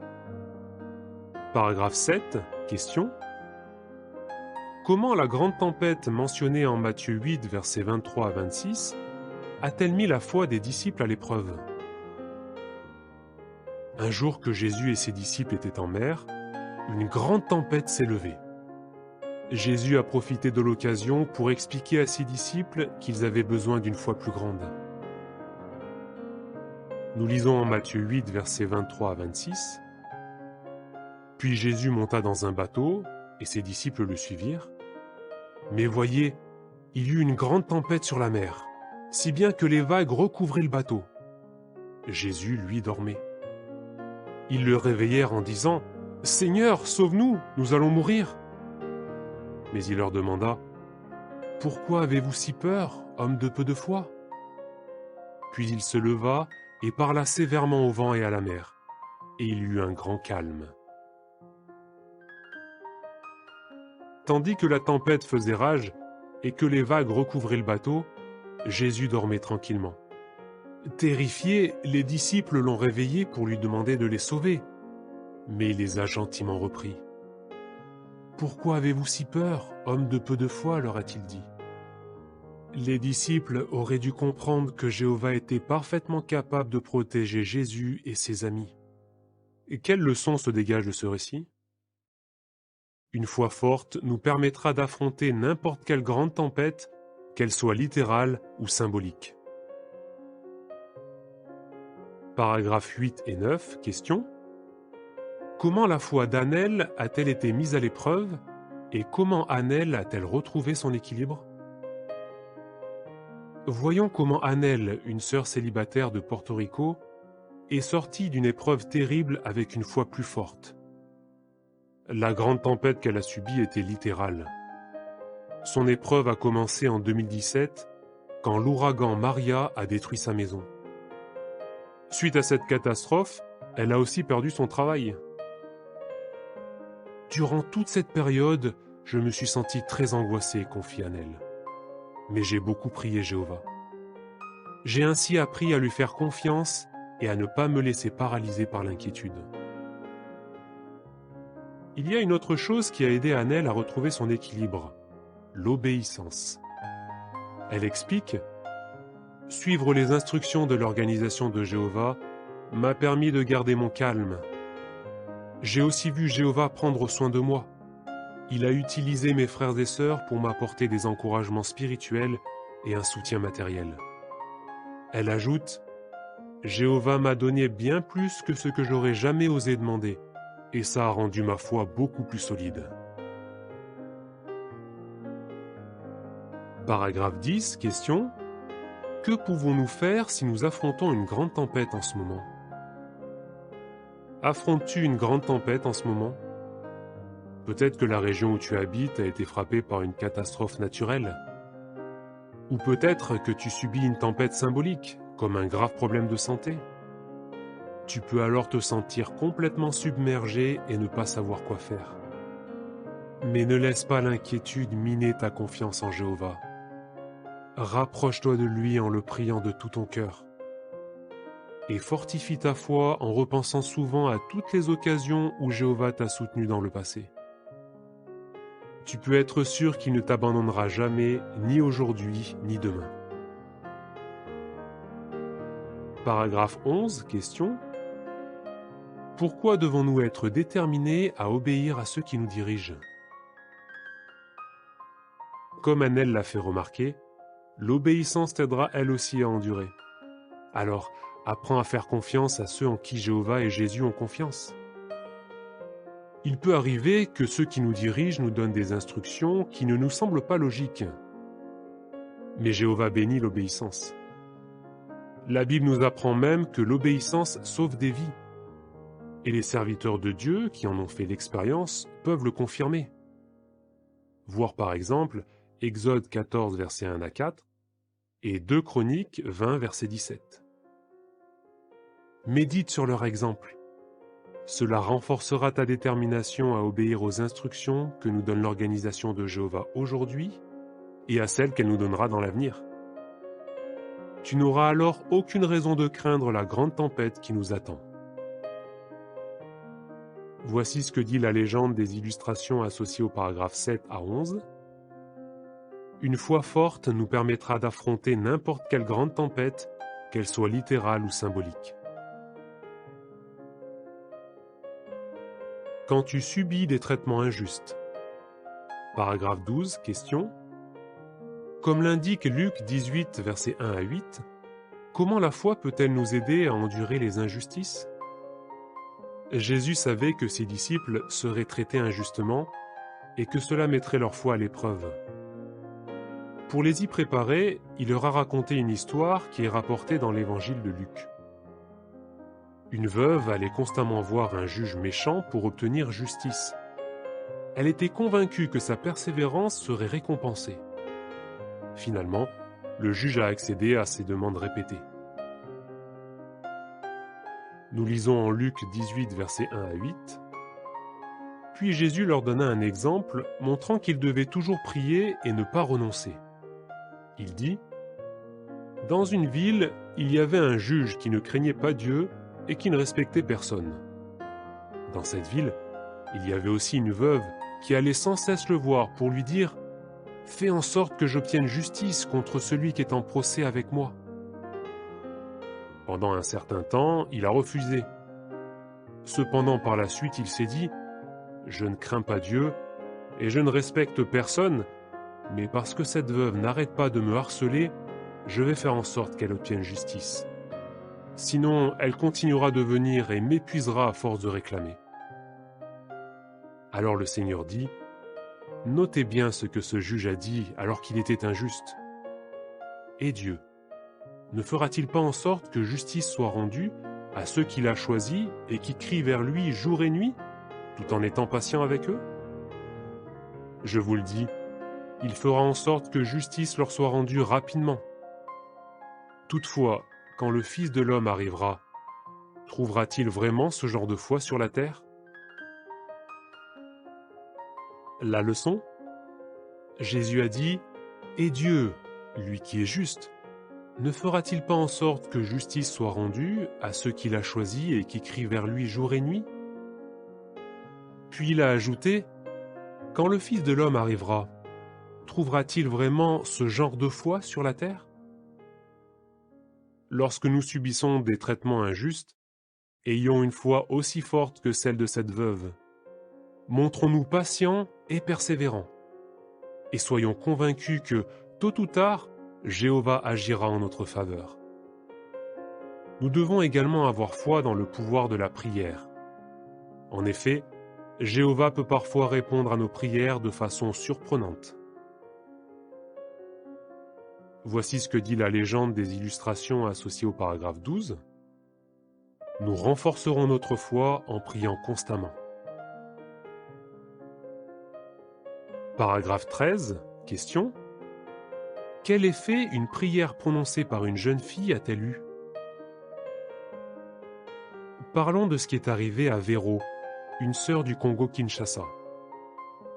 Le village dans lequel elle vivait avec son mari, qui n'est pas témoin, et leur jeune fille de 15 ans, a été attaqué par un groupe armé. La petite famille a donc dû s'enfuir. En route, ils sont tombés sur un barrage. Là, des hommes armés les ont arrêtés et ont menacé de les tuer. Quand Véro s'est mise à pleurer, sa fille a essayé de la calmer en priant tout haut et en utilisant plusieurs fois le nom Jéhovah. Quand elle a eu fini de prier, le commandant lui a demandé : « Jeune fille, qui t'a appris à prier ?» Elle lui a répondu : « C'est ma mère. » Et elle a utilisé le modèle de prière qui se trouve en Matthieu 6, versets 9 à 13. Le commandant lui a alors dit : « Jeune fille, va en paix, toi et tes parents, et que Jéhovah votre Dieu vous protège. » Paragraphe 14, question. Qu'est-ce qui peut mettre notre foi à l'épreuve et qu'est-ce qui nous aidera à endurer ? Ce qui est arrivé à cette famille nous montre encore une fois qu'il ne faut pas sous-estimer le pouvoir de la prière. Mais quand Jéhovah ne répond pas immédiatement ou de façon impressionnante à nos prières, cela peut mettre notre foi à l'épreuve. Que faire alors? Comme la veuve de l'histoire de Jésus, continuons de prier, confiant que notre Dieu ne nous abandonnera pas et qu'il finira par répondre à nos prières d'une façon ou d'une autre. Continuons également de le supplier de nous donner son Esprit Saint.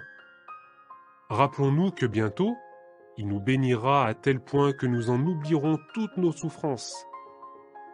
Si nous endurons fidèlement les épreuves que nous rencontrons aujourd'hui, en comptant sur le soutien de Jéhovah, nous serons assez forts pour surmonter les épreuves à venir. Quand tu vis une tragédie. Paragraphe 15, question. D'après Matthieu 17, versets 19 et 20, qu'est-il arrivé aux disciples de Jésus? Jésus a enseigné à ses disciples que leur foi leur permettrait de surmonter leurs épreuves. Un jour, ils n'ont pas réussi à expulser un démon, alors que d'autres fois ils y étaient parvenus. Pourquoi? Nous lisons en Matthieu 17, versets 19 et 20. Ensuite, les disciples demandèrent à Jésus en privé, « Pourquoi n'avons-nous pas réussi à l'expulser ?» Il leur répondit, « Parce que vous avez peu de foi. Vraiment, je vous le dis, si vous avez de la foi gros comme une graine de moutarde, vous direz à cette montagne, « Déplace-toi d'ici à là-bas » et elle le fera. Et rien ne vous sera impossible. » Jésus leur a expliqué qu'ils n'avaient pas eu assez de foi. Il leur a ensuite dit que si leur foi était assez forte, ils pourraient affronter des épreuves aussi grandes que des montagnes. Devons-nous faire face aujourd'hui à des difficultés qui nous semblent insurmontables? Paragraphe 16, question. Comment la foi de Guédi l'a-t-elle aidé à survivre à une tragédie? Parlons de Guédi, une sœur du Guatemala. Son mari, Eddie, a été assassiné sous ses yeux alors qu'il rentrait chez eux après une réunion. Comment la foi de Guédi l'a-t-elle aidé à surmonter son immense chagrin? Elle répond. Je jette mon fardeau sur Jéhovah dans la prière, et ça m'apaise. Je vois Jéhovah prendre soin de moi par l'intermédiaire de ma famille et des frères et sœurs de mon assemblée. Rester bien occupé au service de Jéhovah soulage ma douleur. Ça me permet de vivre un jour à la fois, sans trop m'inquiéter du lendemain. Cette tragédie m'a appris que si demain je rencontre une autre épreuve, je serai capable de l'endurer avec l'aide de Jéhovah, de son Fils et de son organisation. Voici ce que dit la légende des illustrations associées au paragraphe 16. La foi nous aidera à rester bien occupés au service de Jéhovah, malgré un chagrin immense. Paragraphe 17, question. Que devons-nous faire face à une épreuve comparable à une montagne? As-tu perdu un parent ou un ami? Alors, prends le temps de renforcer ta conviction que Jéhovah va ramener les morts à la vie en relisant des récits bibliques de résurrection. Es-tu terriblement triste parce qu'un membre de ta famille a été excommunié? Dans ce cas, étudie la Bible pour renforcer ta conviction que Jéhovah corrige toujours avec justice. Profite de chaque difficulté pour fortifier ta foi. Dis à Jéhovah tout ce que tu ressens. Ne t'isole pas. Reste proche de tes frères et sœurs. Participe à des activités qui t'aideront à endurer, même si c'est dans les larmes. Garde tes bonnes habitudes. Continue d'assister aux réunions, de prêcher et de lire la Bible. Et pense constamment aux magnifiques bénédictions que Jéhovah te réserve. Quand tu constateras qu'il est toujours là pour toi, ta foi en lui grandira. Donne-nous plus de foi. Paragraphe 18, question. Si nous découvrons que notre foi a une faille, que pouvons-nous faire? Si tes épreuves, passées ou présentes, ont révélé que ta foi avait une faille, ne te décourage pas. c'est le moment pour toi de la fortifier. Imite les apôtres qui ont demandé « Donne-nous plus de foi ». Luc 17, verset 5. Réfléchis également à l'exemple des frères et sœurs dont nous avons parlé dans cet article. Comme Miguel et Yuraï, rappelle-toi toutes les fois où Jéhovah t'a soutenu. Comme la fille de Véro et comme Annelle, prie Jéhovah avec ferveur, surtout en situation de détresse. Et comme Guédi, souviens-toi que Jéhovah peut utiliser ta famille ou les membres de l'assemblée pour venir à ton secours. Si tu laisses Jéhovah t'aider aujourd'hui, tu le verras agir en ta faveur et tu seras d'autant plus convaincu qu'il t'aidera dans l'avenir. Paragraphe 19, question A. De quoi Jésus n'a-t-il jamais douté? Question B. De quoi pouvons-nous être certains? Jésus n'a pas hésité à faire remarquer à ses disciples qu'il manquait de foi dans certains domaines. Mais il n'a jamais douté qu'avec le soutien de Jéhovah, il parviendrait à surmonter les épreuves qui les attendaient. Il savait que grâce à une foi forte, une grande foule survivrait à la grande tribulation. En feras-tu partie? Avec l'aide de Jéhovah, tu le pourras, si tu saisis dès maintenant toutes les occasions de fortifier ta foi. Que répondrais-tu? Comment peux-tu te préparer aux épreuves qui nous attendent? Cite 4 difficultés auxquelles nous pouvons être confrontés et explique comment nous pouvons les mettre à profit. Pourquoi peux-tu être sûr que tu seras capable de rester fidèle? Cantique 118, donne-nous plus de foi. Fin de l'article.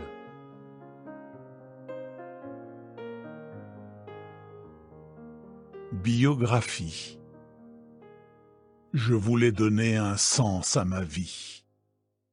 Par Martin Withold. Alors que j'étais en pleine Méditerranée, j'ai découvert que mon vieux voilier prenait l'eau.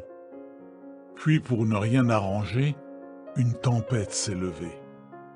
J'ai eu très peur. Et pour la première fois depuis des années, je me suis mis à prier. Comment m'étais-je retrouvé dans cette situation? Permettez-moi de vous raconter mon histoire depuis le début. Je suis né aux Pays-Bas en 1948.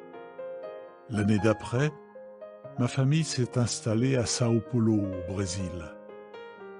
Mes parents étaient très engagés dans leur église et nous lisions souvent la Bible ensemble après le dîner. En 1959, nous avons de nouveau émigré, cette fois-ci aux États-Unis, dans le Massachusetts. Nous étions 6 enfants et mon père travaillait beaucoup pour subvenir à nos besoins. Il a été représentant de commerce, puis ouvrier des travaux publics. Ensuite, il a obtenu un poste dans une grande compagnie aérienne, ce qui nous permettait de voyager beaucoup. Adolescent, je me demandais souvent ce que j'allais faire plus tard. Certains de mes amis ont choisi d'aller à l'université, tandis que d'autres ont décidé d'effectuer leur service militaire. Cependant, pour moi, il n'était pas question d'entrer dans l'armée, car je n'aimais pas me disputer et encore moins me battre. J'ai donc décidé d'aller à l'université pour échapper au service militaire. Mais ce que je souhaitais plus que tout, c'était d'aider les autres. Je me disais que cela donnerait un sens à ma vie. La vie à l'université. À l'université, j'aimais beaucoup les cours d'anthropologie, car je m'intéressais à l'origine de la vie. On nous enseignait l'évolution, qu'on nous présentait comme un fait établi. Certaines explications ne me semblaient pas logiques, mais il fallait y croire aveuglément, ce qui pour moi était contraire à la méthode scientifique. Ces cours ne nous transmettaient pas des valeurs morales élevées. L'accent était plutôt mis sur la réussite à tout prix. Les fêtes et la drogue, me procurait une sensation de plaisir, mais cela ne durait pas longtemps. Je me demandais souvent, est-ce que cette vie a vraiment un sens? Puis je suis parti à Boston pour étudier dans une autre université. Pour payer mes frais de scolarité, j'ai travaillé pendant l'été. C'est là que j'ai discuté pour la première fois avec un témoin de Jéhovah. C'était un collègue. Il m'a parlé de la prophétie des 7 temps dont il est question en Daniel au chapitre 4. Et il m'a expliqué que nous vivions au temps de la fin.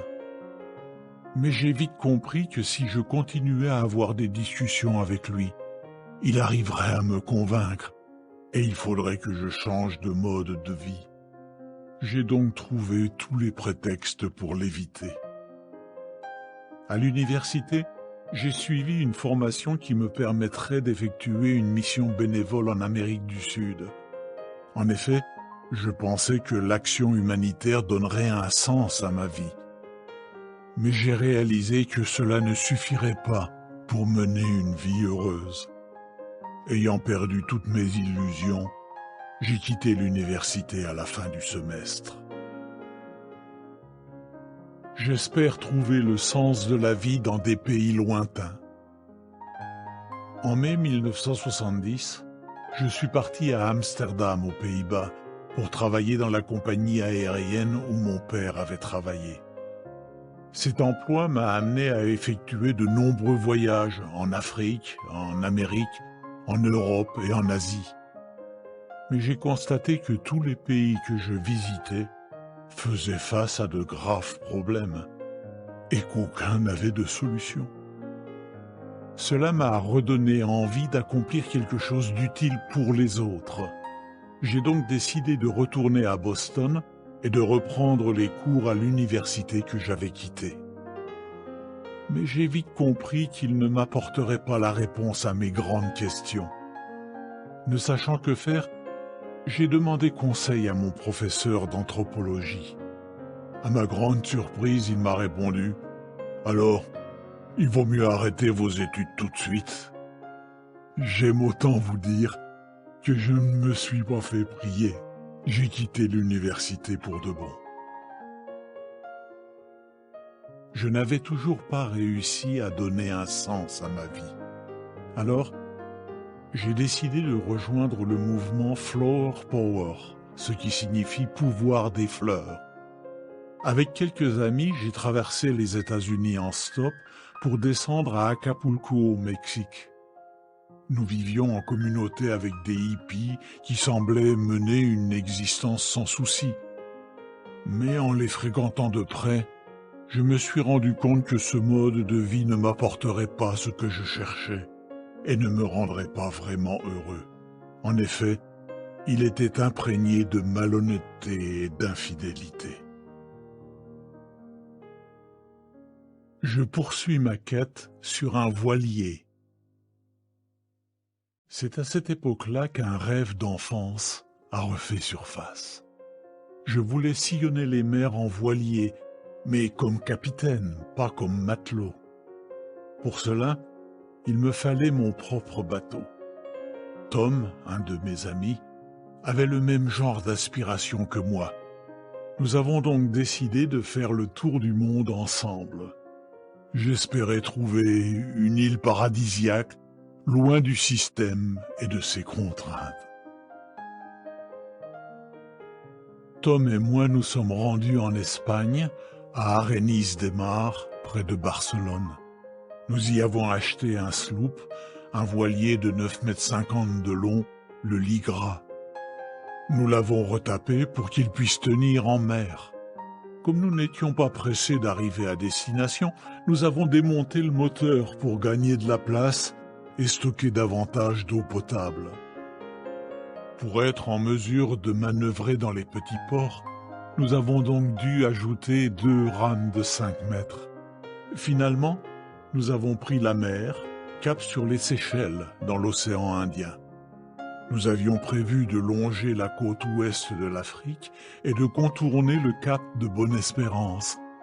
Nous calculions notre itinéraire en observant les étoiles à l'aide d'un sextant et en nous aidant de cartes du ciel et d'almanachs nautiques. J'étais impressionné de voir avec quelle précision il nous était possible de déterminer notre position.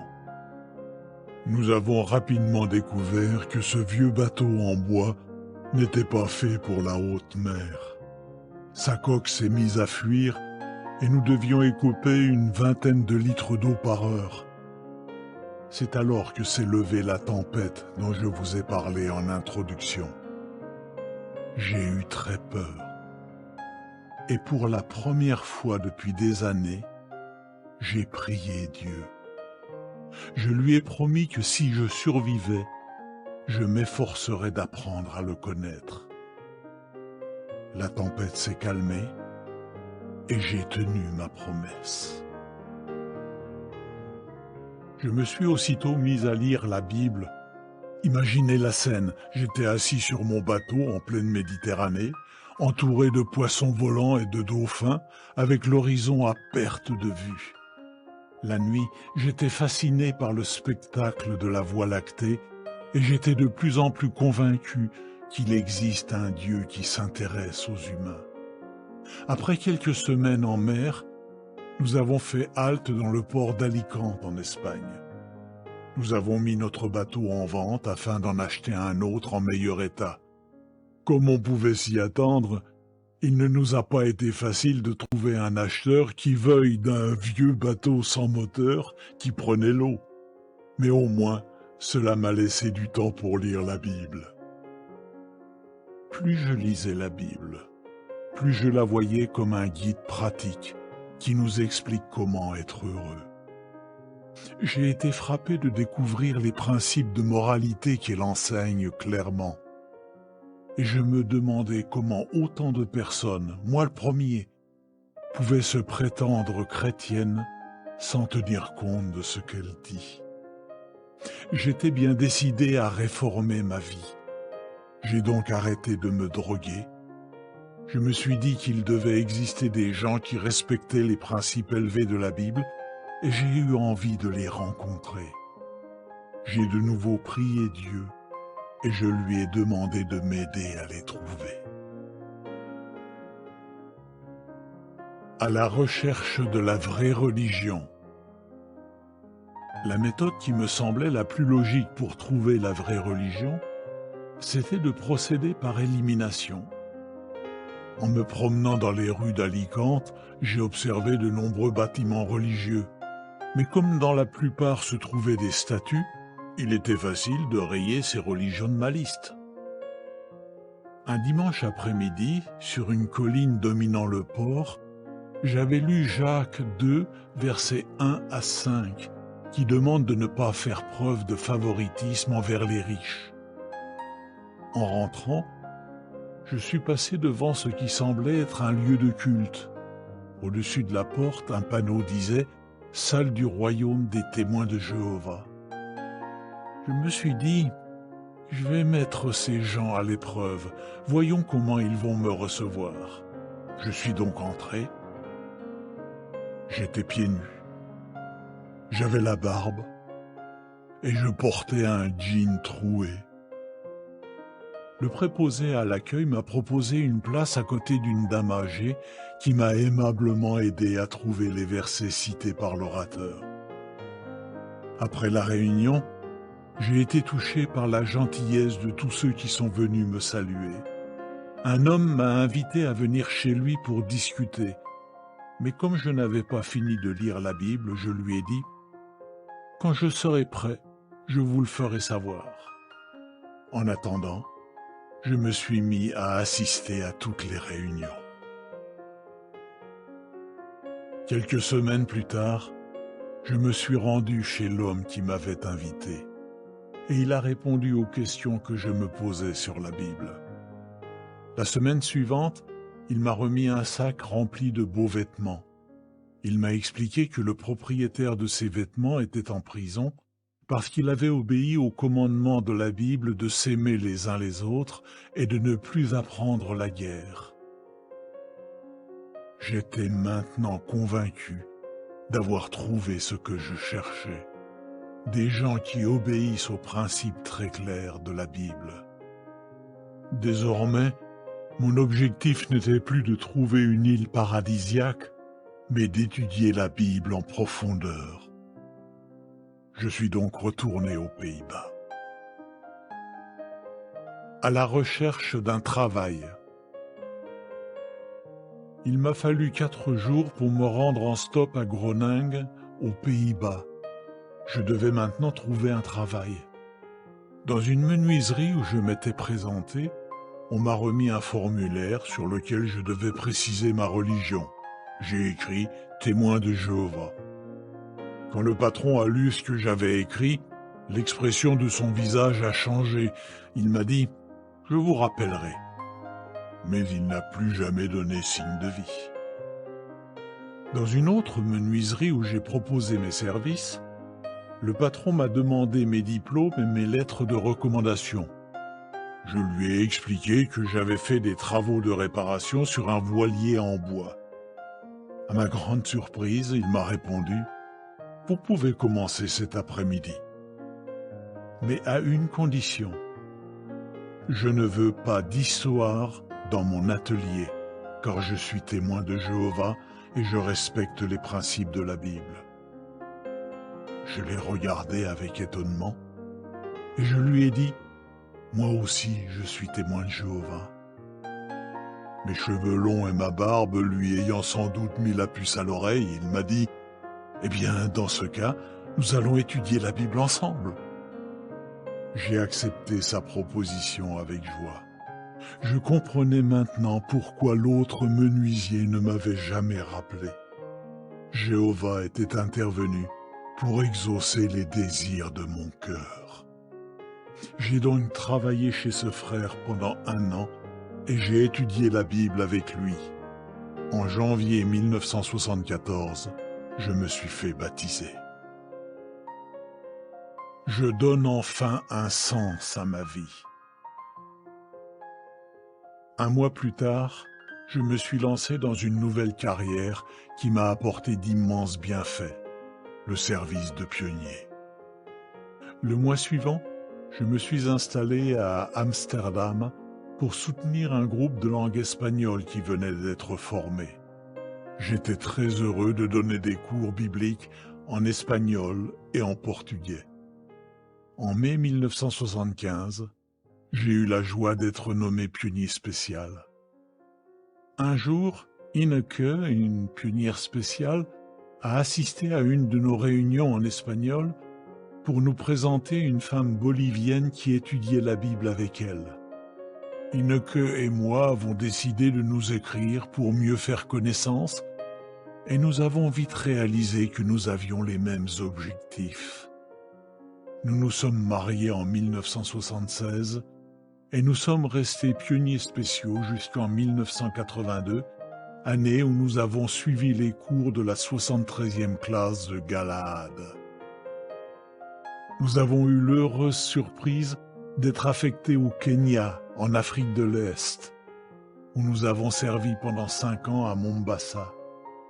En 1987, on nous a demandé de nous rendre en Tanzanie, où notre activité de prédication venait d'être autorisée. Nous y sommes restés 26 ans, puis nous sommes retournés au Kenya. Faire connaître les vérités bibliques à des personnes humbles a vraiment donné un sens à notre vie.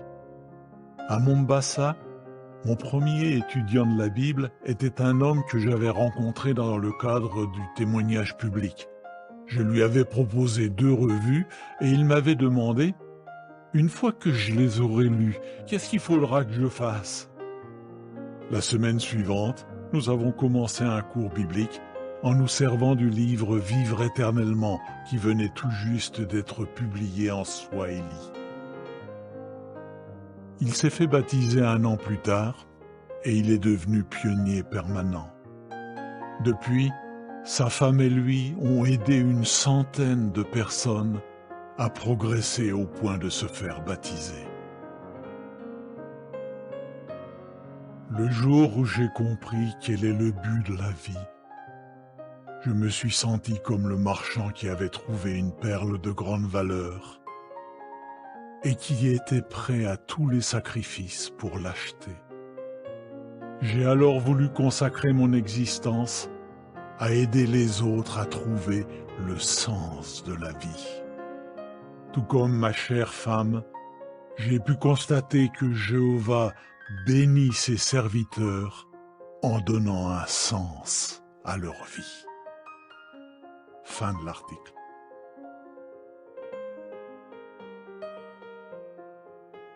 Le savais-tu? Qu'est devenu Ninive après l'époque de Jonas? Au 7e siècle avant notre ère, la Syrie était devenue le plus grand empire du monde. Selon un site internet officiel du British Museum, il s'étendait depuis Chypre à l'ouest jusqu'à l'Iran à l'est. Pendant un temps, il englobait même l'Égypte. Ninive, sa capitale, était la plus grande ville du monde. Elle possédait des monuments imposants, des jardins spectaculaires, des palais somptueux et de grandes bibliothèques. Des inscriptions murales retrouvées dans la ville révèlent que le roi Assurbanipal, comme d'autres rois assyriens, se présentait comme le roi du monde.